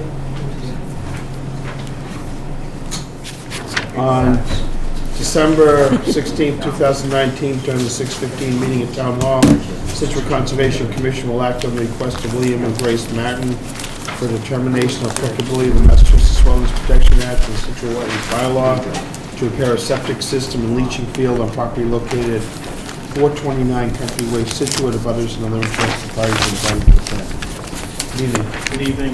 For the record, Gregory Morse, registered engineer, Morse Engineering, representing Bill and Grace Mattern. This is a septic system repair project located at 429 Country Way. Property line here is shown in bold. Country Way is at the bottom of the page. The Mattern's existing house is located right here on the lot. The wetlands that we have here, this is a bordering vegetated wetland, which is highlighted in blue, was delineated by John Zimmer, a professional wetland scientist. Off of that, in red, we have the 50-foot no disturbance zone, and in green, the 100-foot buffer zone. The existing septic system here is located in the backyard and it failed the Title V inspection. It's original to the house. So our proposal is to install a new septic system. We're picking up the plumbing in the back of the house to a new septic tank, a new distribution box, and a leaching chamber bed. The system is located entirely outside of the 50-foot buffer zone. There's no grading in the 50-foot buffer. This area right now is predominantly lawn area in the back of the house.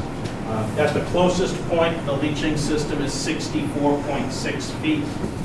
As you know, the Five Systems is a system that is presumed by the state to protect all of the interests of the act.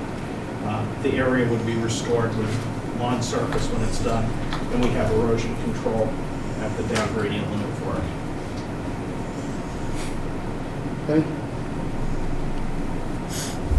I'm just curious, is it because of the plumbing wires, couldn't you get more out of 100 So, out that way, slide over? so over here, there's a propane tank above the ground associated with a generator that's located there. Yeah. And then secondly, because the land falls off in the back here as you get closer to the wetland, the septic system becomes lower in profile. It allows it to flow by gravity, as opposed to over here would be slightly more uphill and would require a pump chamber. So it's a gravity-fed system. So, okay, I guess. Doug? Yeah, no questions. Guess that's. Jim? I share Penny's sentiment. I'm good. Lisa? All set. Any? Amy? Yeah, I appear to meet the requirements of a -3. Anybody in the audience want to speak to this one? So, to your point, Penny and Jen, in terms of trying to get it away, obviously we'd like to see it as far away as possible. But sometimes you add additional components like that. My preference in having a septic, as most people, would be that they're as simple as possible. And a gravity system is preferred over something that you can't, the opportunity for failure or something else to happen. And then there's other requirements like how much cover you can put over the top of the leaching field, things like that. So I kind of get where he's going. In a perfect world, it would be nice to have it up on the front of the house, but that would require a whole bunch of reworking if it even perked up there. What is the material they perked? Sandy loam. It wasn't the best perk test. 26 minutes an inch. Groundwater is typically down about 2.5 feet. We looked originally at doing it in the front of the house, but there's not enough room with the setbacks between the road and the house and the existing water services out there, gas service, et cetera. So I would love to keep them all outside the 100-foot buffer if I could. But, the preference is to try to get it by gravity if we can, and that was the location. So, take a motion. I make a motion for a -3. Second. All in favor? Aye. Thank you. Laurelwood Drive.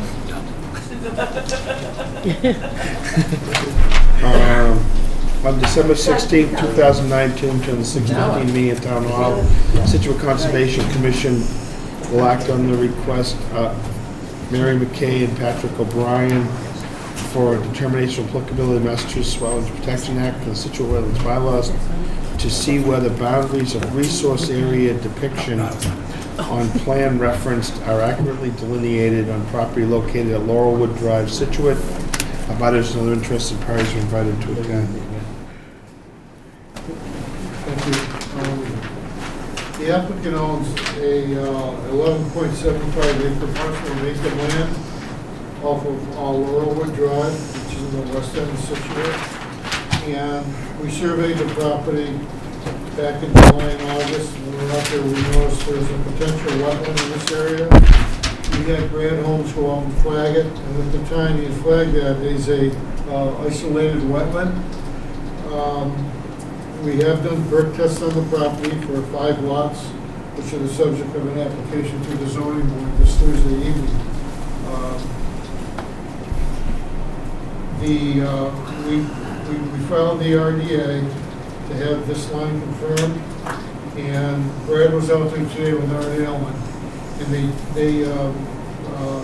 the flag locations have not changed. What they did do was to decide to change the classification from isolated to a bordering vegetated wetland.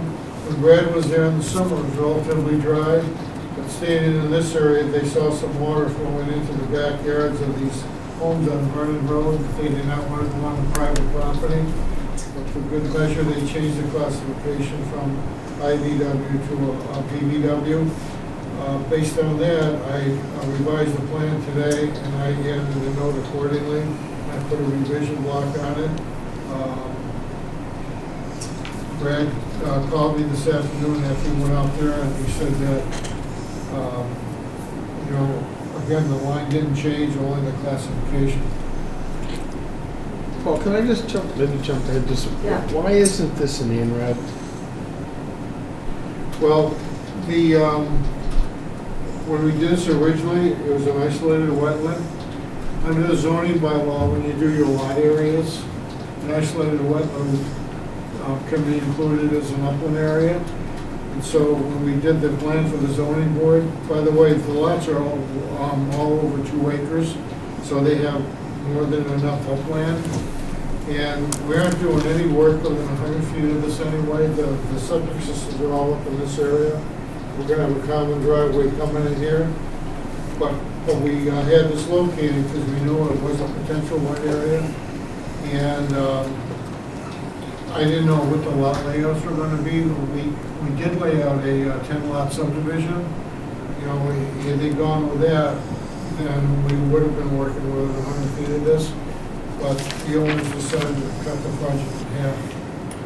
Again, I just wonder why you don't do an INRAD as Well, opposed to an. the only purpose of this is to confirm the wetland line. I mean, Did anybody walk the rest of the property Yes. to make sure that there's no other, Yeah. Yeah, the perimeter was walked. and no other resource areas? Because 11 acres is a pretty big area. It's pretty flat in there.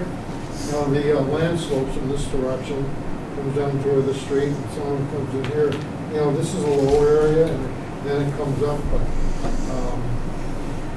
it's a pretty open area. A lot of the trees in there have died and fallen down. And once you get out of that, it's just a forested area.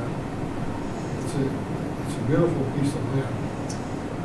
And again, they decided to cut the project in half from what they could have. And again, the only purpose of that was to confirm it. We had it located also, so when we did perk test and laid the lots out for the 5 lots, we wanted to stay more than 100 feet away from it. Because they have ample room on the lots from the houses and septics and drives without going near that buffer zone. Okay. I'm sorry, Peggy. No, I didn't. Go ahead.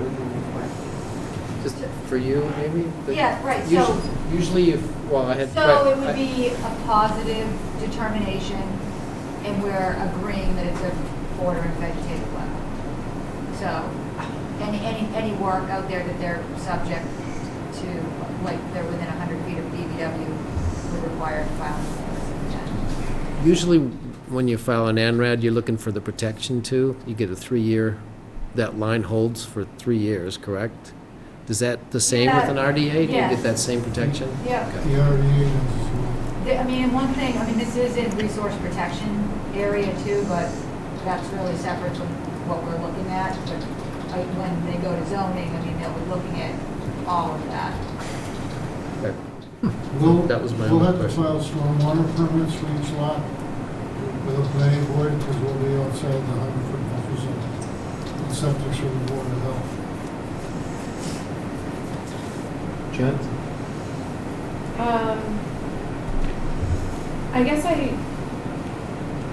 maybe I'm not following it super clearly, but I don't know that I feel like I have confidence that there's anything else on this 11-acre parcel. Like, how has that been? You said we walked the perimeter, but No, Brad walked the entire site, we also surveyed it, and then there's a survey crew that came up in that area, and went out there this week. So we had Brad go look at that, and I told him to walk the rest of the site. On the west side of the parcel, there's existing homes, there's also existing homes on the bottom of the plan as well. That, as part of the Laurelwood subdivision, which we did back in the 1996. have we, as a commission, had anybody look at it? Yes. Yes. Oh, Art Allen was out there today. Okay, so he's Yeah, walked yeah. the whole Oh, thing? yes. And I was out there also. Okay. One of the things that I was wondering about is, under the RDA filing though, what triggers that, like a filing for natural heritage? Like, did we look to see if it's an estimated priority habitat? No, Brad, That didn't come up as part of we it. submitted Brad's report with that. And that wasn't identified. It is not located within the estimated priority habitat for rare species. You have a copy of this report that we followed with the RDA application. Brad says it's not in the estimated priority habitat. There's no certified vernal pools. It doesn't contain a map stream. It doesn't have any areas mapped as land subject to flooding. It's not an ACEC, an area of critical environmental concern. These are all existing house lots on the Vernon Road subdivision, which was built in the 60s. I mean, this house is right in here. So this wetland, from what they can tell, apparently there's something flowing down in this direction here. Well, we know there was plenty of houses built in subdivisions in the 50s and 60s that are either near or in wetlands. Yeah, this is one of them. No, I know, there's a house for sale in Vernon right now that, the potential buyer was questioning us as to what they could do on the property, and it was in the same wetland system. It definitely was identified when they upgraded their septic. So it definitely is bigger than what's shown there, but that's just this lot we're looking at, that's all. Right, we're not looking at Yeah. Okay. it. Okay, are we ready? Anybody else? Is there anything you want? I don't think so. I make a motion for a positive one. Just a positive. Just a positive. Yeah. Second. All in favor? All right. Thank you, Paul. Have a nice holiday. On December 16, 2019, during the 6:15 meeting of Town Hall, Situate Conservation Commission will act on the request of the town of Scituate for a determination of applicability of Massachusetts Wetlands Protection Act and the Scituate Wetlands Bylaw to construct a footbridge and walkway on Higgins McAllister property, on property located at Holly Crest Road, Scituate. Abutters and other interested parties are invited to attend. Who wants to present this? Jen, I have the file. Do you have to go? Sure. Go sit down, get in the hot seat. I know. Do you want the file, Jen? Sure. No. Yep, she wants it all right. Make sure my family watches this on YouTube. To get us across. I can't, I'm not gonna approve that. No, you're not gonna approve that. Seems a little counter that we're approving our own project, but it is allowed to. So, No, this is Jim Boudreaux's project. Oh, true. The town administrators. Yeah. so we're here today to kind of highlight two projects that we're looking to do on the Higgins McAllister property. And part of this is kind of a carry-on from a lot of the trails work that's been done to help expose a lot of this land to greater public access, including some parking lots and other areas.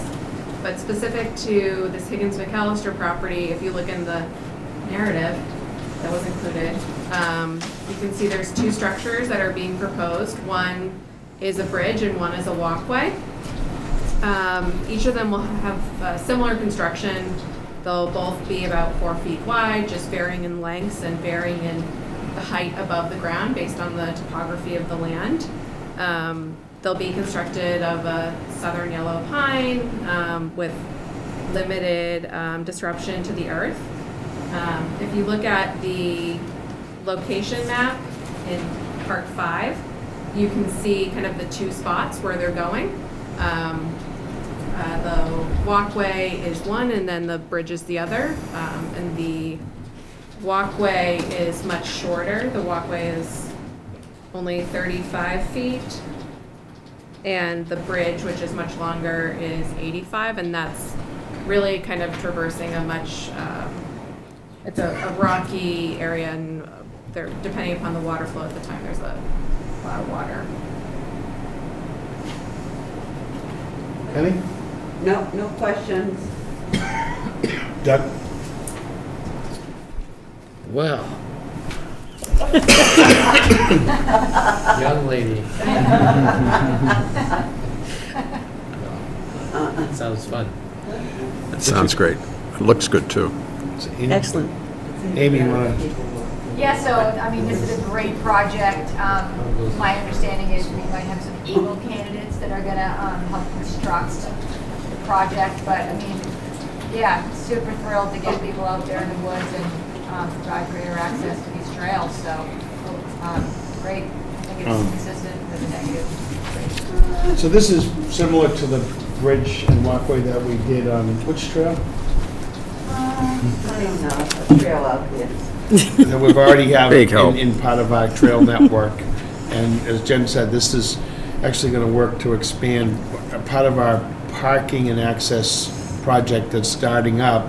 There'll be a parking lot at the Higgins McAllister property, so people can drive in Hollycrest, park at the Higgins McAllister parking lot, go across the bridge, and then into the Bates Lane property with another small walkway over a wetland that's further in. And the trails have actually already been cleared, and so it's really, Jen said, it's a continuation of an ongoing project, and it's similar to what we've done in the past.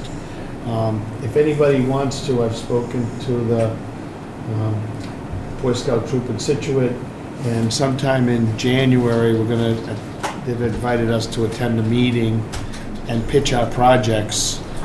So they've got, I think, 15 or 16 young scouts coming along that are all going to be in need of an Eagle badge. We already have one applicant that I think is interested in the boardwalk, and then talk to the scouts with a series of projects that we have coming up, not only for this, but work in some of our other areas, and see if we can get some candidates to help us out with some of those projects. So, yeah. Sounds great. And, the disturbance there is sort of minimal. That's it. I make a motion to Mr. Ford, do you want to comment on that? I make a motion for negative 3. You Second. could have said excellent presentation. Thank you. Thank you. Aye. Got a second. We ever said Do we that? have a second? We had a second. All in favor? Aye. Great. Yay, excellent. Okay. So we have a few other things, but Mr. Ford asked if you could come in for an informal. If we hadn't had executive session, you would have been here almost an hour ago, but Well, I appreciate, and I promise that maybe I'll be very brief. I know, having served on the committees in the past myself, I know at this point.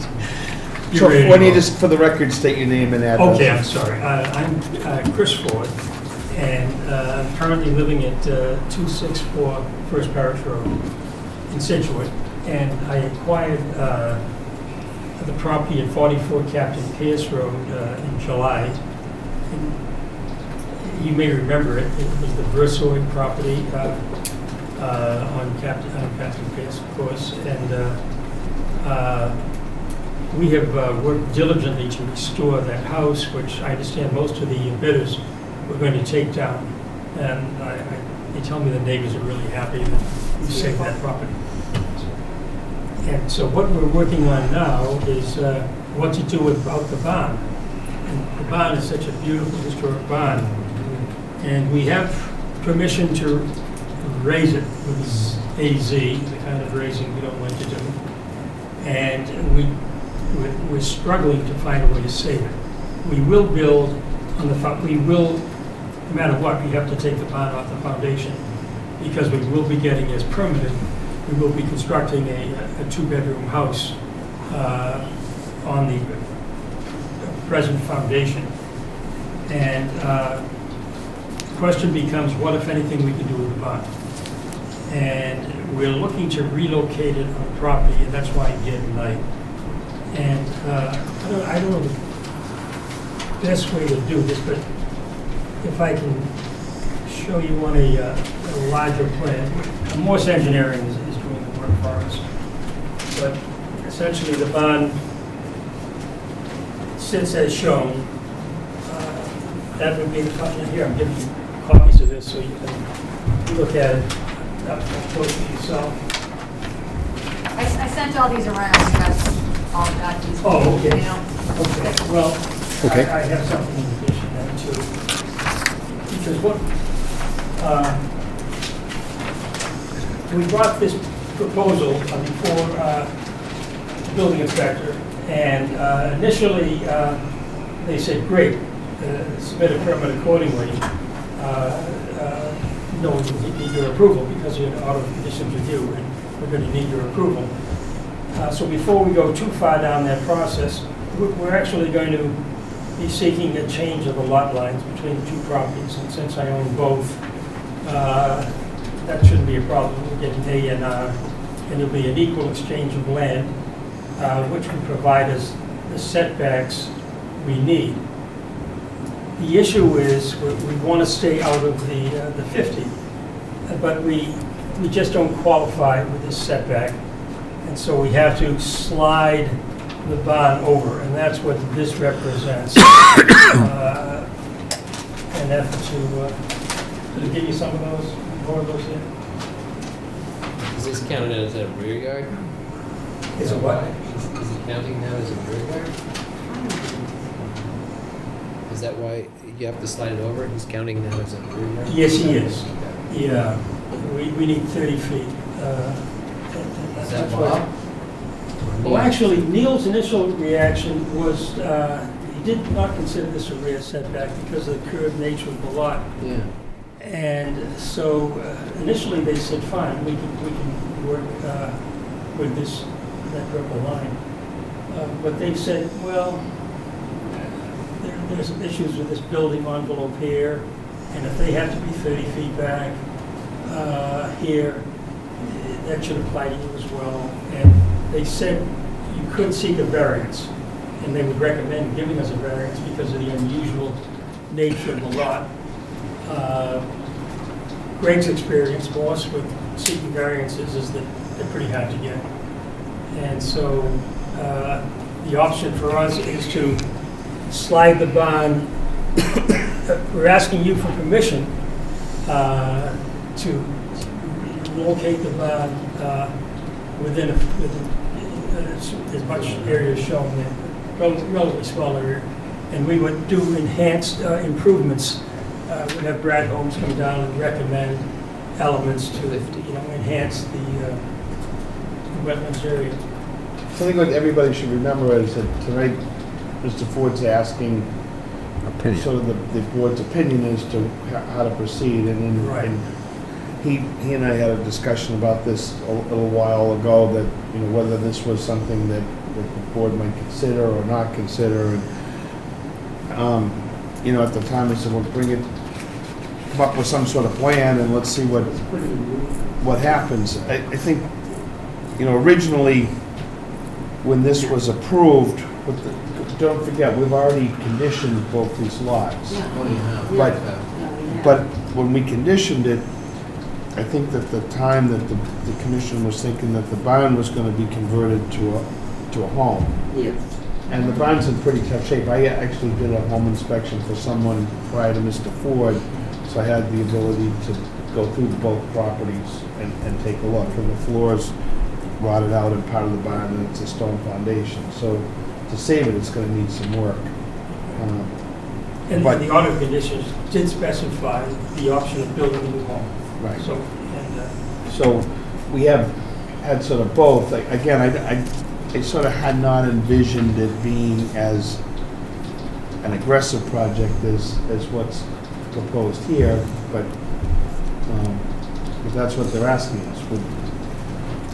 Let me ask you a question then. If the barn's in such rough shape, why is he moving it at all? Why doesn't he just knock it down? Just trying to save it. But you said it's in rough shape, so why can't he? Well, It needs work, but Yeah.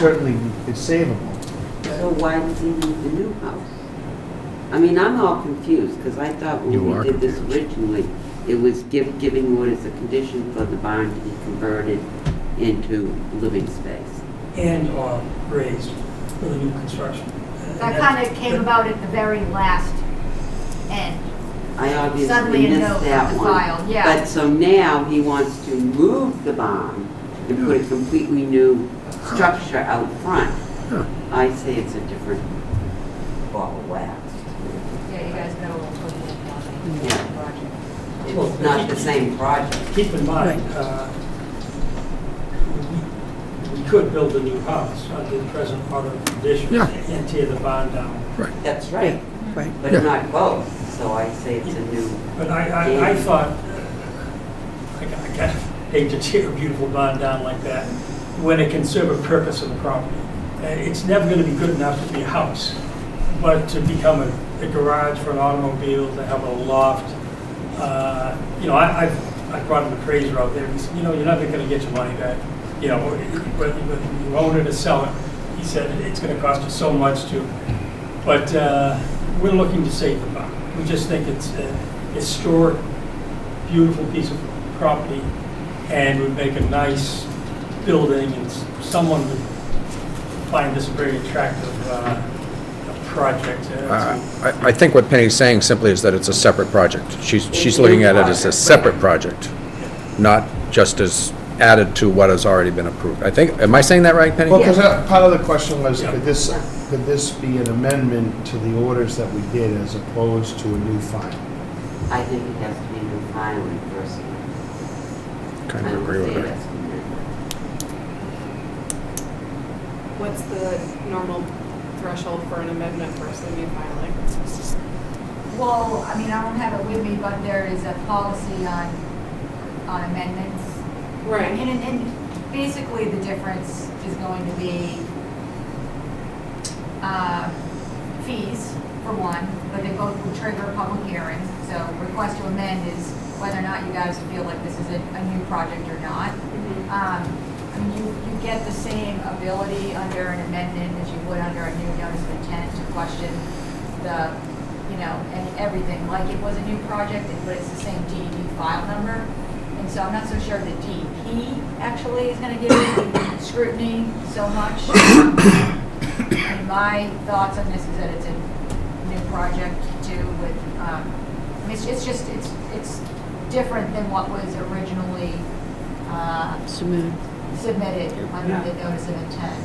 And so, I mean, I think, given this scenario and like what just happened with Laurelwood IPW, I would probably scrutinize the wetland line a little bit more. In fact, I'm going to be walking out on lot 1, which is the third lot they carved in this property with Paul Sharon. And I mean, because I just think I question, given its proximity to Ann Vinyl and that area, whether, I don't know, whether that's accurate. And where, when we originally permitted it, we didn't overly scrutinize the wetland line because it was a septic system for the barn that was just being rehabbed into a 2-bedroom. But I think if now, if you're going to double the project size and you're also going to encroach into your 50, I don't know, that would probably be the direction I would be going, is just make sure that it's a solid project with a brand new filing. Chris, where is the proposed septic system? It's To be in here? in front of a new house. Yes, down in here, correct. That's not installed yet though, right? No, No, it's not. Okay, I was just, couldn't remember where it was proposed. right by the road. So it'd be a very tight site, Yeah. Doug? potentially stormwater.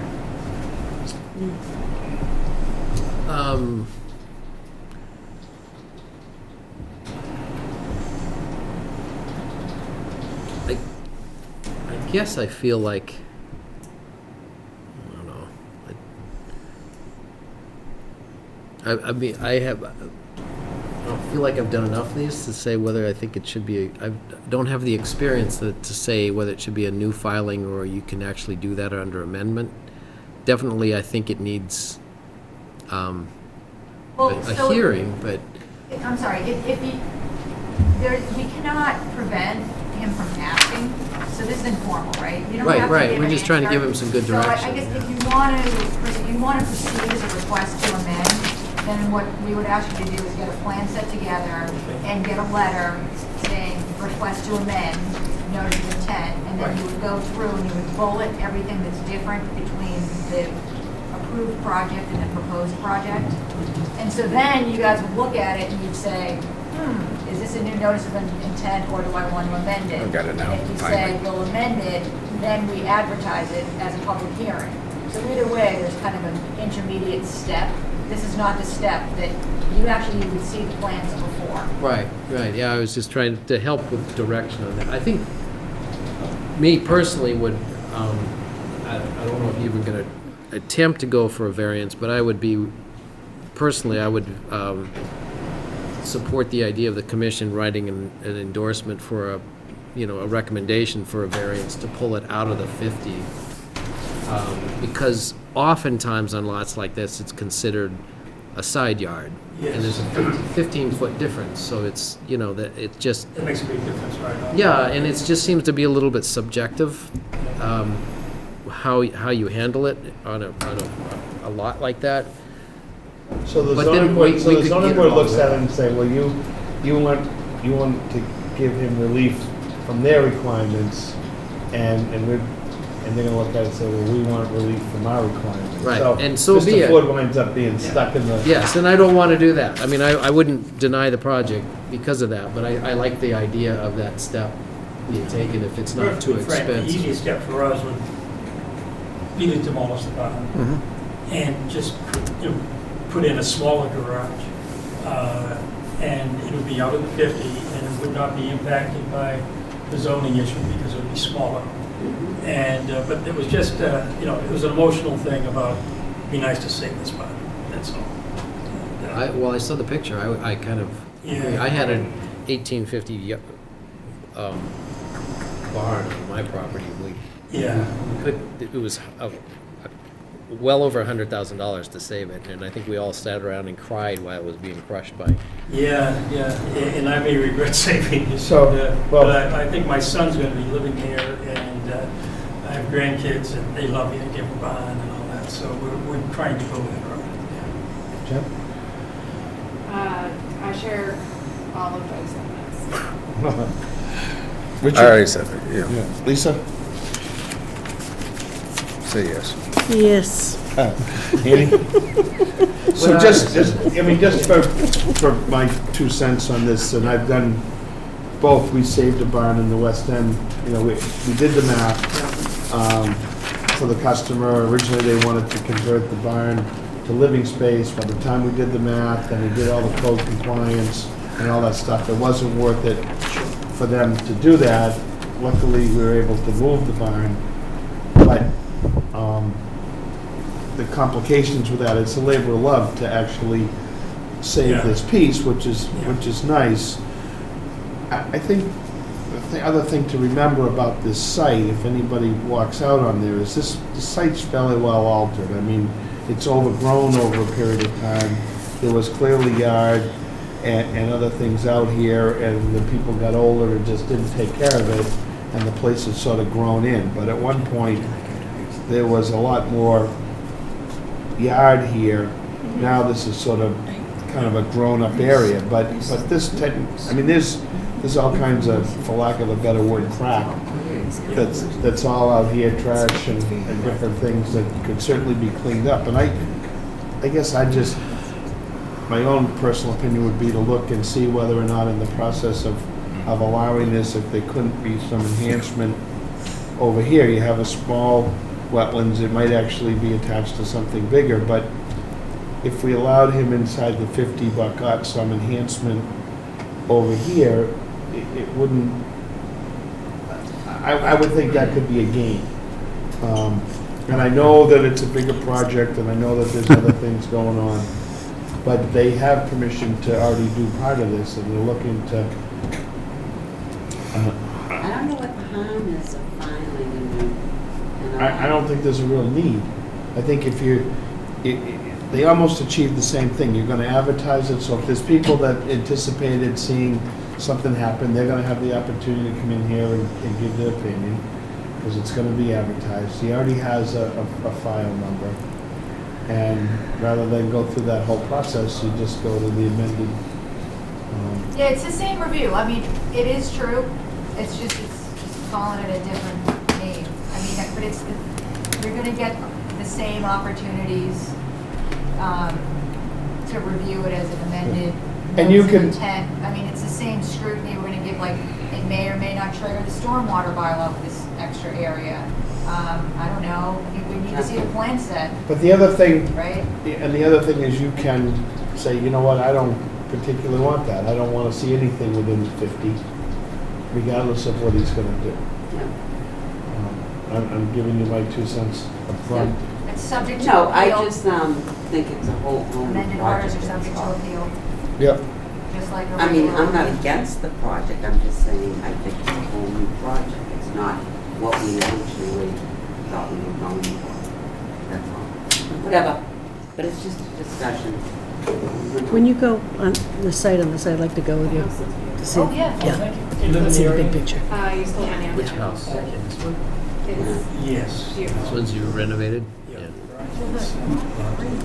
You're doing a spectacular job. Planning board or conservation, so they're And just gonna without- start building without the spending house. huge I- money. it You know, is we're just, it's just Yeah. placed all over windows. Yeah, because I cleaned really up the talked outside. about It's this. really admirable. Yeah. I love Now it. this is, Turn on that nice greenhouse. Oh my gosh. I moved into the greenhouse. So you're pretty knowledgeable about setback rules and all that. Are you back on that? Online's better, yeah. Yeah, But it's just like, Because it's interesting the way you reacted that Right. way, because Yeah, initially. all right. We gotta. Well, thank you so much for your time, and, So we got, if I understand. Amy, we have this packet, right? We don't need more. Yes, we do. Okay. yes. I don't think you have. Unless you, if you have That's the something one, new. that's the one that shows what we're asking, we're asking. did you Oh, get okay. Okay, all right. I don't know. what Thanks, Chris. house number this was? We wanted to, No, we're looking at I did not. three different options. Oh, okay. That's basically It's the all one, complete. yeah, Okay. right. All right, got it. And we may. Frank, we may what go number for the Captain variance Pierce is and this? take it 44, right out of I there. think. I'm not sure of this one. Yeah. Yeah, I think the main house was 44. okay. So- Just for my reference, I wanted to be able to have it. Notice will, the order amended, just like I just said. Can we do the extension of the orders quickly, Brian? What's that? So you can talk. Can we do the extension and the orders Sure. quickly? I make a motion, that we This project. extend 74 Glades Road in 35 Surfside. They both want an extension. Well, next Second. one. Huh? These are the orders for These are the extensions. North Scituate nourishment Oh. that I'm confused. critically need to be extended. Yeah, because we gotta get the money to do it. Project hasn't happened, but a whole set of approvals happened before I came here, so it was in 2016. So it was a good catch by Kyle Boyd, Coastal Resource Officer, during the meeting to pick up on the fact that we need to extend these before they got too far out. So this is what you guys need to do, And hopefully. extend it for 3 years. Listen. Yes. Second. Back up now. All in favor? All right. I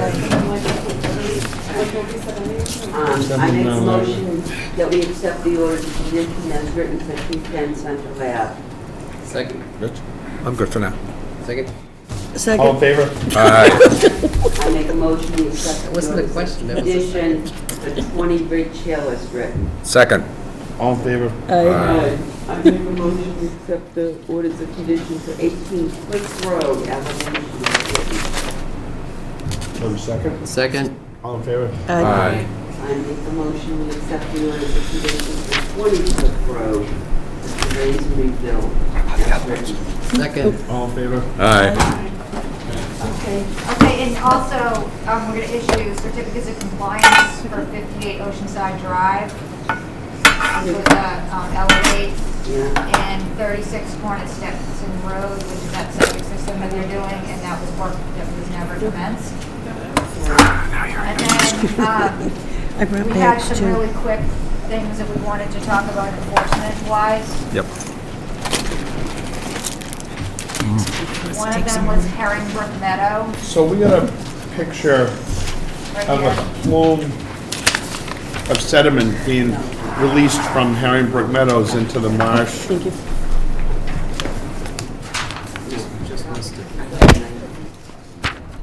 It's pretty serious. Yeah. Amy, are they actually driven all the way over to that area? What do you mean? What are the tracks? Why are they? So that is part of the project limit of work. Really? Yes. Goes all the way out to the railroad or the access road. But anyways, so in an attempt to figure out how to de-water all that area, they set up their original pump system. It's come to my attention that this picture was on day one, so this was not reflective of this weekend. It was actually probably taken around Thanksgiving. And they have not pumped since that time. So They haven't pumped again? they haven't been pumping.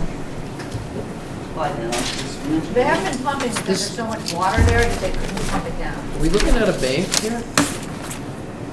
We're looking at silty water coming out of What's Up this? That's it, it's flowing, a that's failed the pump marsh. attempt. Sort of the gray area to the left of where your thumb is, Doug. Yeah, that's going into the marsh. From here. Yeah. What is this? This ever get That's That's a clearing for Herringbrook Meadows off of 3A. And it's just, Oh, that's what, I was Where gonna they ask dug you out guys, the what is that fragmites? project? No, that's a What's lake. that? What is that project? that's a 40B. It was a that 40B that, approved. when I first got on the commission, it was an unbelievably contentious project that we took all the way to the Supreme Court. And we The Supreme Court You lost actually. it. well, not Supreme Court, the SJ's, Clear cut the whole thing. whatever the hell, it seemed like it was going to the Supreme Court, it was brutal. And the court was wrong. It's a 40B project, and the only thing that was upheld for us was that they had to redo a little bit of wetlands lines, because they had actually mowed a field. There was a fallow field, and they mowed it before they did the wetlands delineation. And it was brutal, and, Well, I mean, this is in a floodplain, the whole thing's not a great, it's awful. But we have very limited jurisdiction over this project as a 40B. No, I'm not touching it. But one of them we do have is pollution going into the marsh, and it's a violation. Yeah, it happened once, but it's still clearly a violation. Do we know that there's any residue left from this? Has it been cleaned up? No, I think that there needs to be an assessment as to whether there was impact from this release. I mean, I'm doubtful that there is gonna be evidence, honestly, because we've had such significant tidal action recently. You know, we've just been through some really high tide cycles. And I know like the water is coming way up, and this happened a month ago, but I think we should ask them to do that. And, we've got an enforcement order which we can send out to them. I reached out to the construction team and the engineers, and they actually planning on meeting out there tomorrow. I'm not sure about the time tomorrow, so it could be Wednesday instead. But they haven't been pumping, so this is an outdated picture. So it was sent to me today, but it was a picture that was not taken recently, is my understanding. I may get clarification that that's not true, but I don't know. It is enforceable, despite the fact that there's a superseding order. We can take additional action as a local board with a new violation. And I have no reason to doubt that they're going to take this seriously, the construction team. And in fact, we spoke of the incident before they set up the new system that they have out there, which they're using. So they're ready. I don't know. At some point, they want to start, but it's not happening yet. That's all I can say. So we don't want, you're not recommending that we issue an enforcement order for this? No, I think that we should issue an enforcement order. But I'm trying to clarify the fact that this is not a recent picture. That this actually, that's an old picture. Yeah, it's gotten much Is that worse. Construction of a detention pond? So the area of water, and this is, yeah, it's kind of hard to follow it, but anyways, but. CJC, so it's it was the on the left, area of almost across from- compensatory storage, You know where the Boy which Scouts are was selling the previously Christmas all trees? Just beyond there Phragmites. on the left. And it was also, After you that headed was back home. agriculturally fielded at one point, right? And so, as oh, part I of think the Gary, they've superseding mess, order, yeah. the invasive Phragmites were to be removed, and then they were gonna backfill so they dug down a couple of feet to remove the rhizomes and all of the Phragmites, and then they were gonna go back in there and fill it back in, and then that was actually part of the ongoing storage for the site Excuse me. for excess water.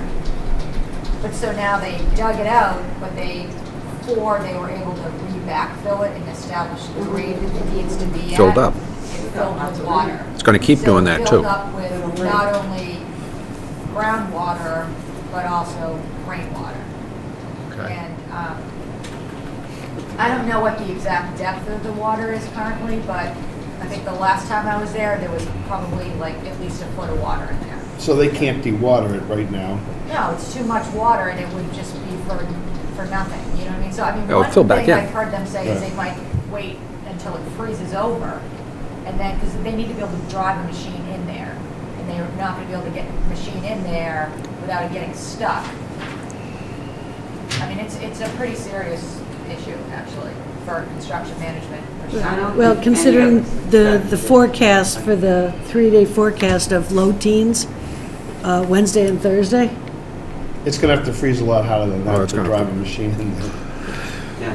Yeah, I don't think they're going to risk driving their machine in there until they're pretty solid with the Well, land. because the ground underneath is. But we could walk down, we could easily just walk down this road is the access road that goes out to the railroad. The railroad. Yeah.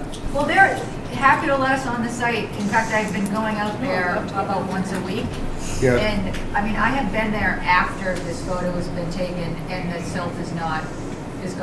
okay. So, like, I don't think it was an overly significant release that hasn't been now diluted because of the tidal action that keeps Yeah, coming well, the in tides every have 12 been very hours, it high. comes in and out, and, like, I mean, I think it's not out of the question to ask them to have an ecologist take a look at it and report back to us. Right. Do it. It's just, when we've had these issues at Toll Brothers, we've had a lot more weight because we permitted that project and we would continue to deal with them. It's not a 40B, so they have to come before the commission to advance their project, so they're willing or a lot more inclined to come before us, try to clear up the issues, do Yeah. that. In this case, We've got no say. well, we don't have much, I mean, other than to deal with any real infractions, which is what this is. It's a new violation, right. Right. I sent the picture off to Greg Caesar, he's also the case manager from Southeast who's following this one, so he Okay. wasn't in today, but he'll probably get back to me tomorrow. Okay, I mean, I'm sure he's gonna wanna take a look at it too. that'd be good. So I guess the question is, enforcement wise, I mean, send him a notice of violation, send him an enforcement order, give him a penalty, I mean, those are the standard options that we have, right? I mean, Yeah, this is a first offense. I think maybe we need to get in writing what their story is. okay. And how they're going to move forward with not letting this happen again. Like, to have they assure us that this was a one-time event. I think so.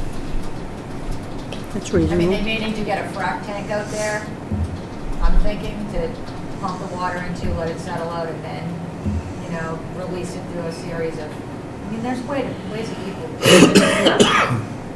Be a big tank. Well, you just have a permanent lake out. All Well, I right, mean, they could do, but that's up to them to trouble. Right, right. Right, that's not our job to No. figure that out, but clearly, we don't want that to be ongoing or to happen again. I think what it does Right. do, Amy, though, is it gives you the opportunity to oversee more of this than we might have had the ability to Right. do. Right, So, Without Who's infraction. developing this? it's, I'm sorry, what? I was just wondering who's developing it. Anybody local Oh, or? it's, Engler is their name. Okay. Jeff Engler, I think they're out of like Needham or something like that. Really? okay, It's statewide, it's an construction company, Burrito is doing, it's like The the site work. excavators. Yeah. But we've got Woodard and Curran is out there doing erosion control monitoring. The erosion control itself is intact, I mean, it's up above, right? It's not, it's doing its job, but, okay, so that was one of them. well, can we get something, have you talked to Woodard and Curran? Or- Yes. Okay, couple times today. Yep, we're on it. All right. And that's where I found out the story about that this picture is actually, so it was a neighbor of the development took it. Right. And then gave it to North River, South River, who sent it to me. And I took it as it was a, you know, like it was over the weekend, but in fact that appears to be false. Okay. So. All right. We have others. So what else for this evening? She has others.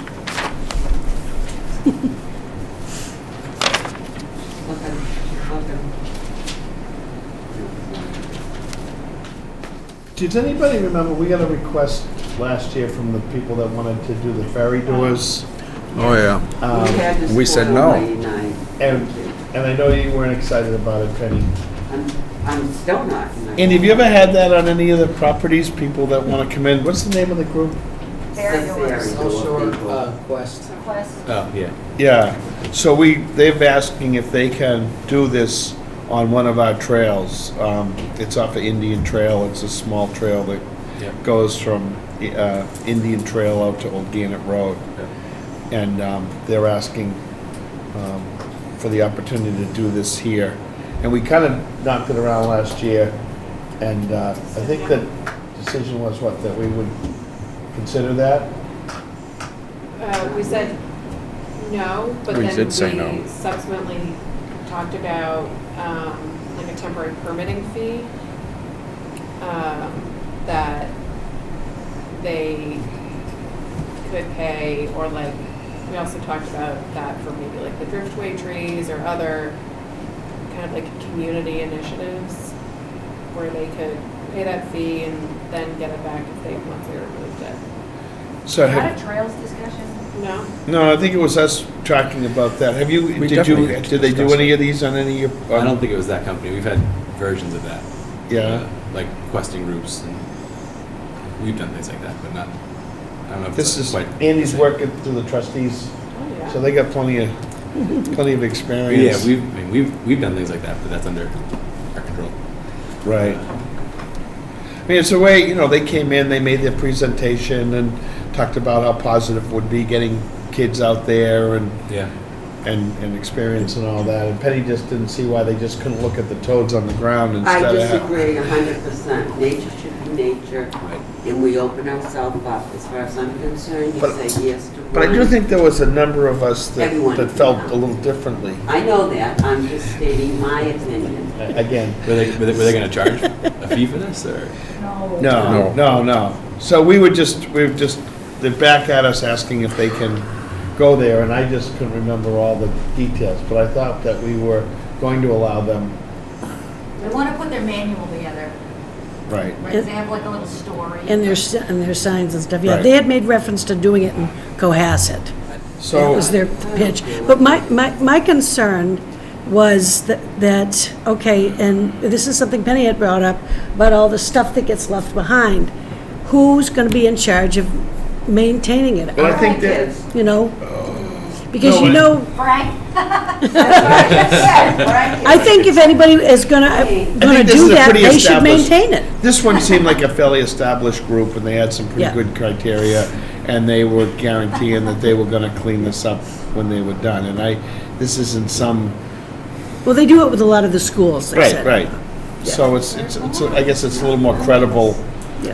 group than somebody that just wants to come in. We are having that problem at the Driftway Park with people decorating Christmas trees and then not Yeah. coming back and taking things away. Listen, we can't get people to pick up dog food. I'm kind of on Team Penny. I know you didn't think I was gonna say that. Well, But I think unless there's it is a very slippery slope, especially when we look at what's happened at the Driftway. Hubble is a unique trail in that it is rather isolated, but I have absolutely no confidence in anybody coming to remove something that's been installed, unless proven otherwise. Good point, Jen. I feel like my recollection is this is where it's always been, and we've never taken a vote or anything like that. See, I thought we said no, based on what the girls had said, and I kind of agreed with them. I know. We could ask Jen to go look back at the minutes. Sure. Not You tonight. didn't vote, because I would remember that. No, we didn't, because they came in, we let them come in and do a presentation, Yep. and then from there, it didn't go I forward. wasn't there that. Yeah, we said thank you for the presentation, we talked about it a little bit, it Yep. sort of went exactly like this. So And let's talk about it some in of us think it's January okay, Yeah, and some yeah. of us Yeah, don't. let's do it at the next, we'll get the minutes together and figure out what we did. I just would like to encourage young kids to be out there in some fashion, and I know it's not like old-fashioned, Penny. But they're tying it in with school projects, which is Right. why I was And if receptive we to find out that listening. this group has good credibility and we can be assured that they'll clean up when they're all done. Well, make them sign a contract that So- they'll be responsible. Okay, so let's think about it in January, but perhaps they can find natural things that are already occurring there to find on their quest, as opposed to, I want them A to do. door. as opposed to a door. Like, I fully support the activity, Yeah. maybe find the bridge in Bates Lane. They're, Fine. Find the toad, find the salamander, I don't find think we this, want them to that. do. they're tying it in with maps and stuff. Let's take now. that home. They're not Yeah, I allowed to agree. touch this element. Kids used to be good on their own, now they need an elf. Oh, let's keep going. Times have changed. What are we gonna do here? What else we have left? No, you have more. No, I have two more. right. Okay, But I don't we'll want to get go going. into them in. It's 9:30, let's go. Detail, okay, but I did, when I was up on Border, looking at that most beautiful house that Oh, we have God. in the dock. But Yeah. anyways, I swung around on Gardner Road. Oh, and what's much to my happening there? dismay, I saw No. you fill on the Ayers property. No. So I was like, geez, maybe we should get that one going again. Did you take a picture? I did, and I'll send it out. And then the other one is, Oh, fine. we've had a lot of complaints about 1 Hollitt Street. We overstepped the permission that we gave them to put a septic system in, and it resulted in trees being cut down and piles of dirt. So anyways, just trying to figure out what the best way to handle that one is. At first I was like, well, maybe this should be an after-the-fact RDA, because she wants to do some other work, like put in a hedge of shrubs where she cut down trees. But now I'm thinking, maybe it should just be a restoration plan, similar to what we've asked other people to do. So we would do that under an enforcement order. So I wanted to get your backing on that. Well, I saw that stuff had been cut, but I thought the septic was going in the back of the house. It is. No, it went to the right of the house. It's already in.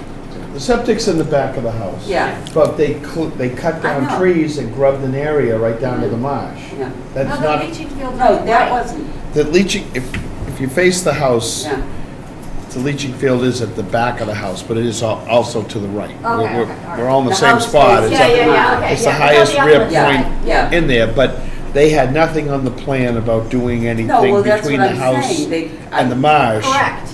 yeah. And someone went in and cut down trees and pulled out stumps and grubbed Why that not? We area, have somebody here, we'll have them do and it's this. right down to the marsh. I know, I saw it, I was like, wait a minute. Well, like, I was told a story about how it happened, but I just think the most important thing probably is to get, We don't really care how it happened, it has to be no, restored. it needs to be It has to be restored and restored. put a erosion control in, because Everybody it's has next to to a do that. sensitive If they- receptor. And I think you've already told them to do the I did. erosion control. They told you they were Correct, yeah. gonna when they haven't, so. Yes, I know, I was there today. So an enforcement order isn't out of the question. And fines.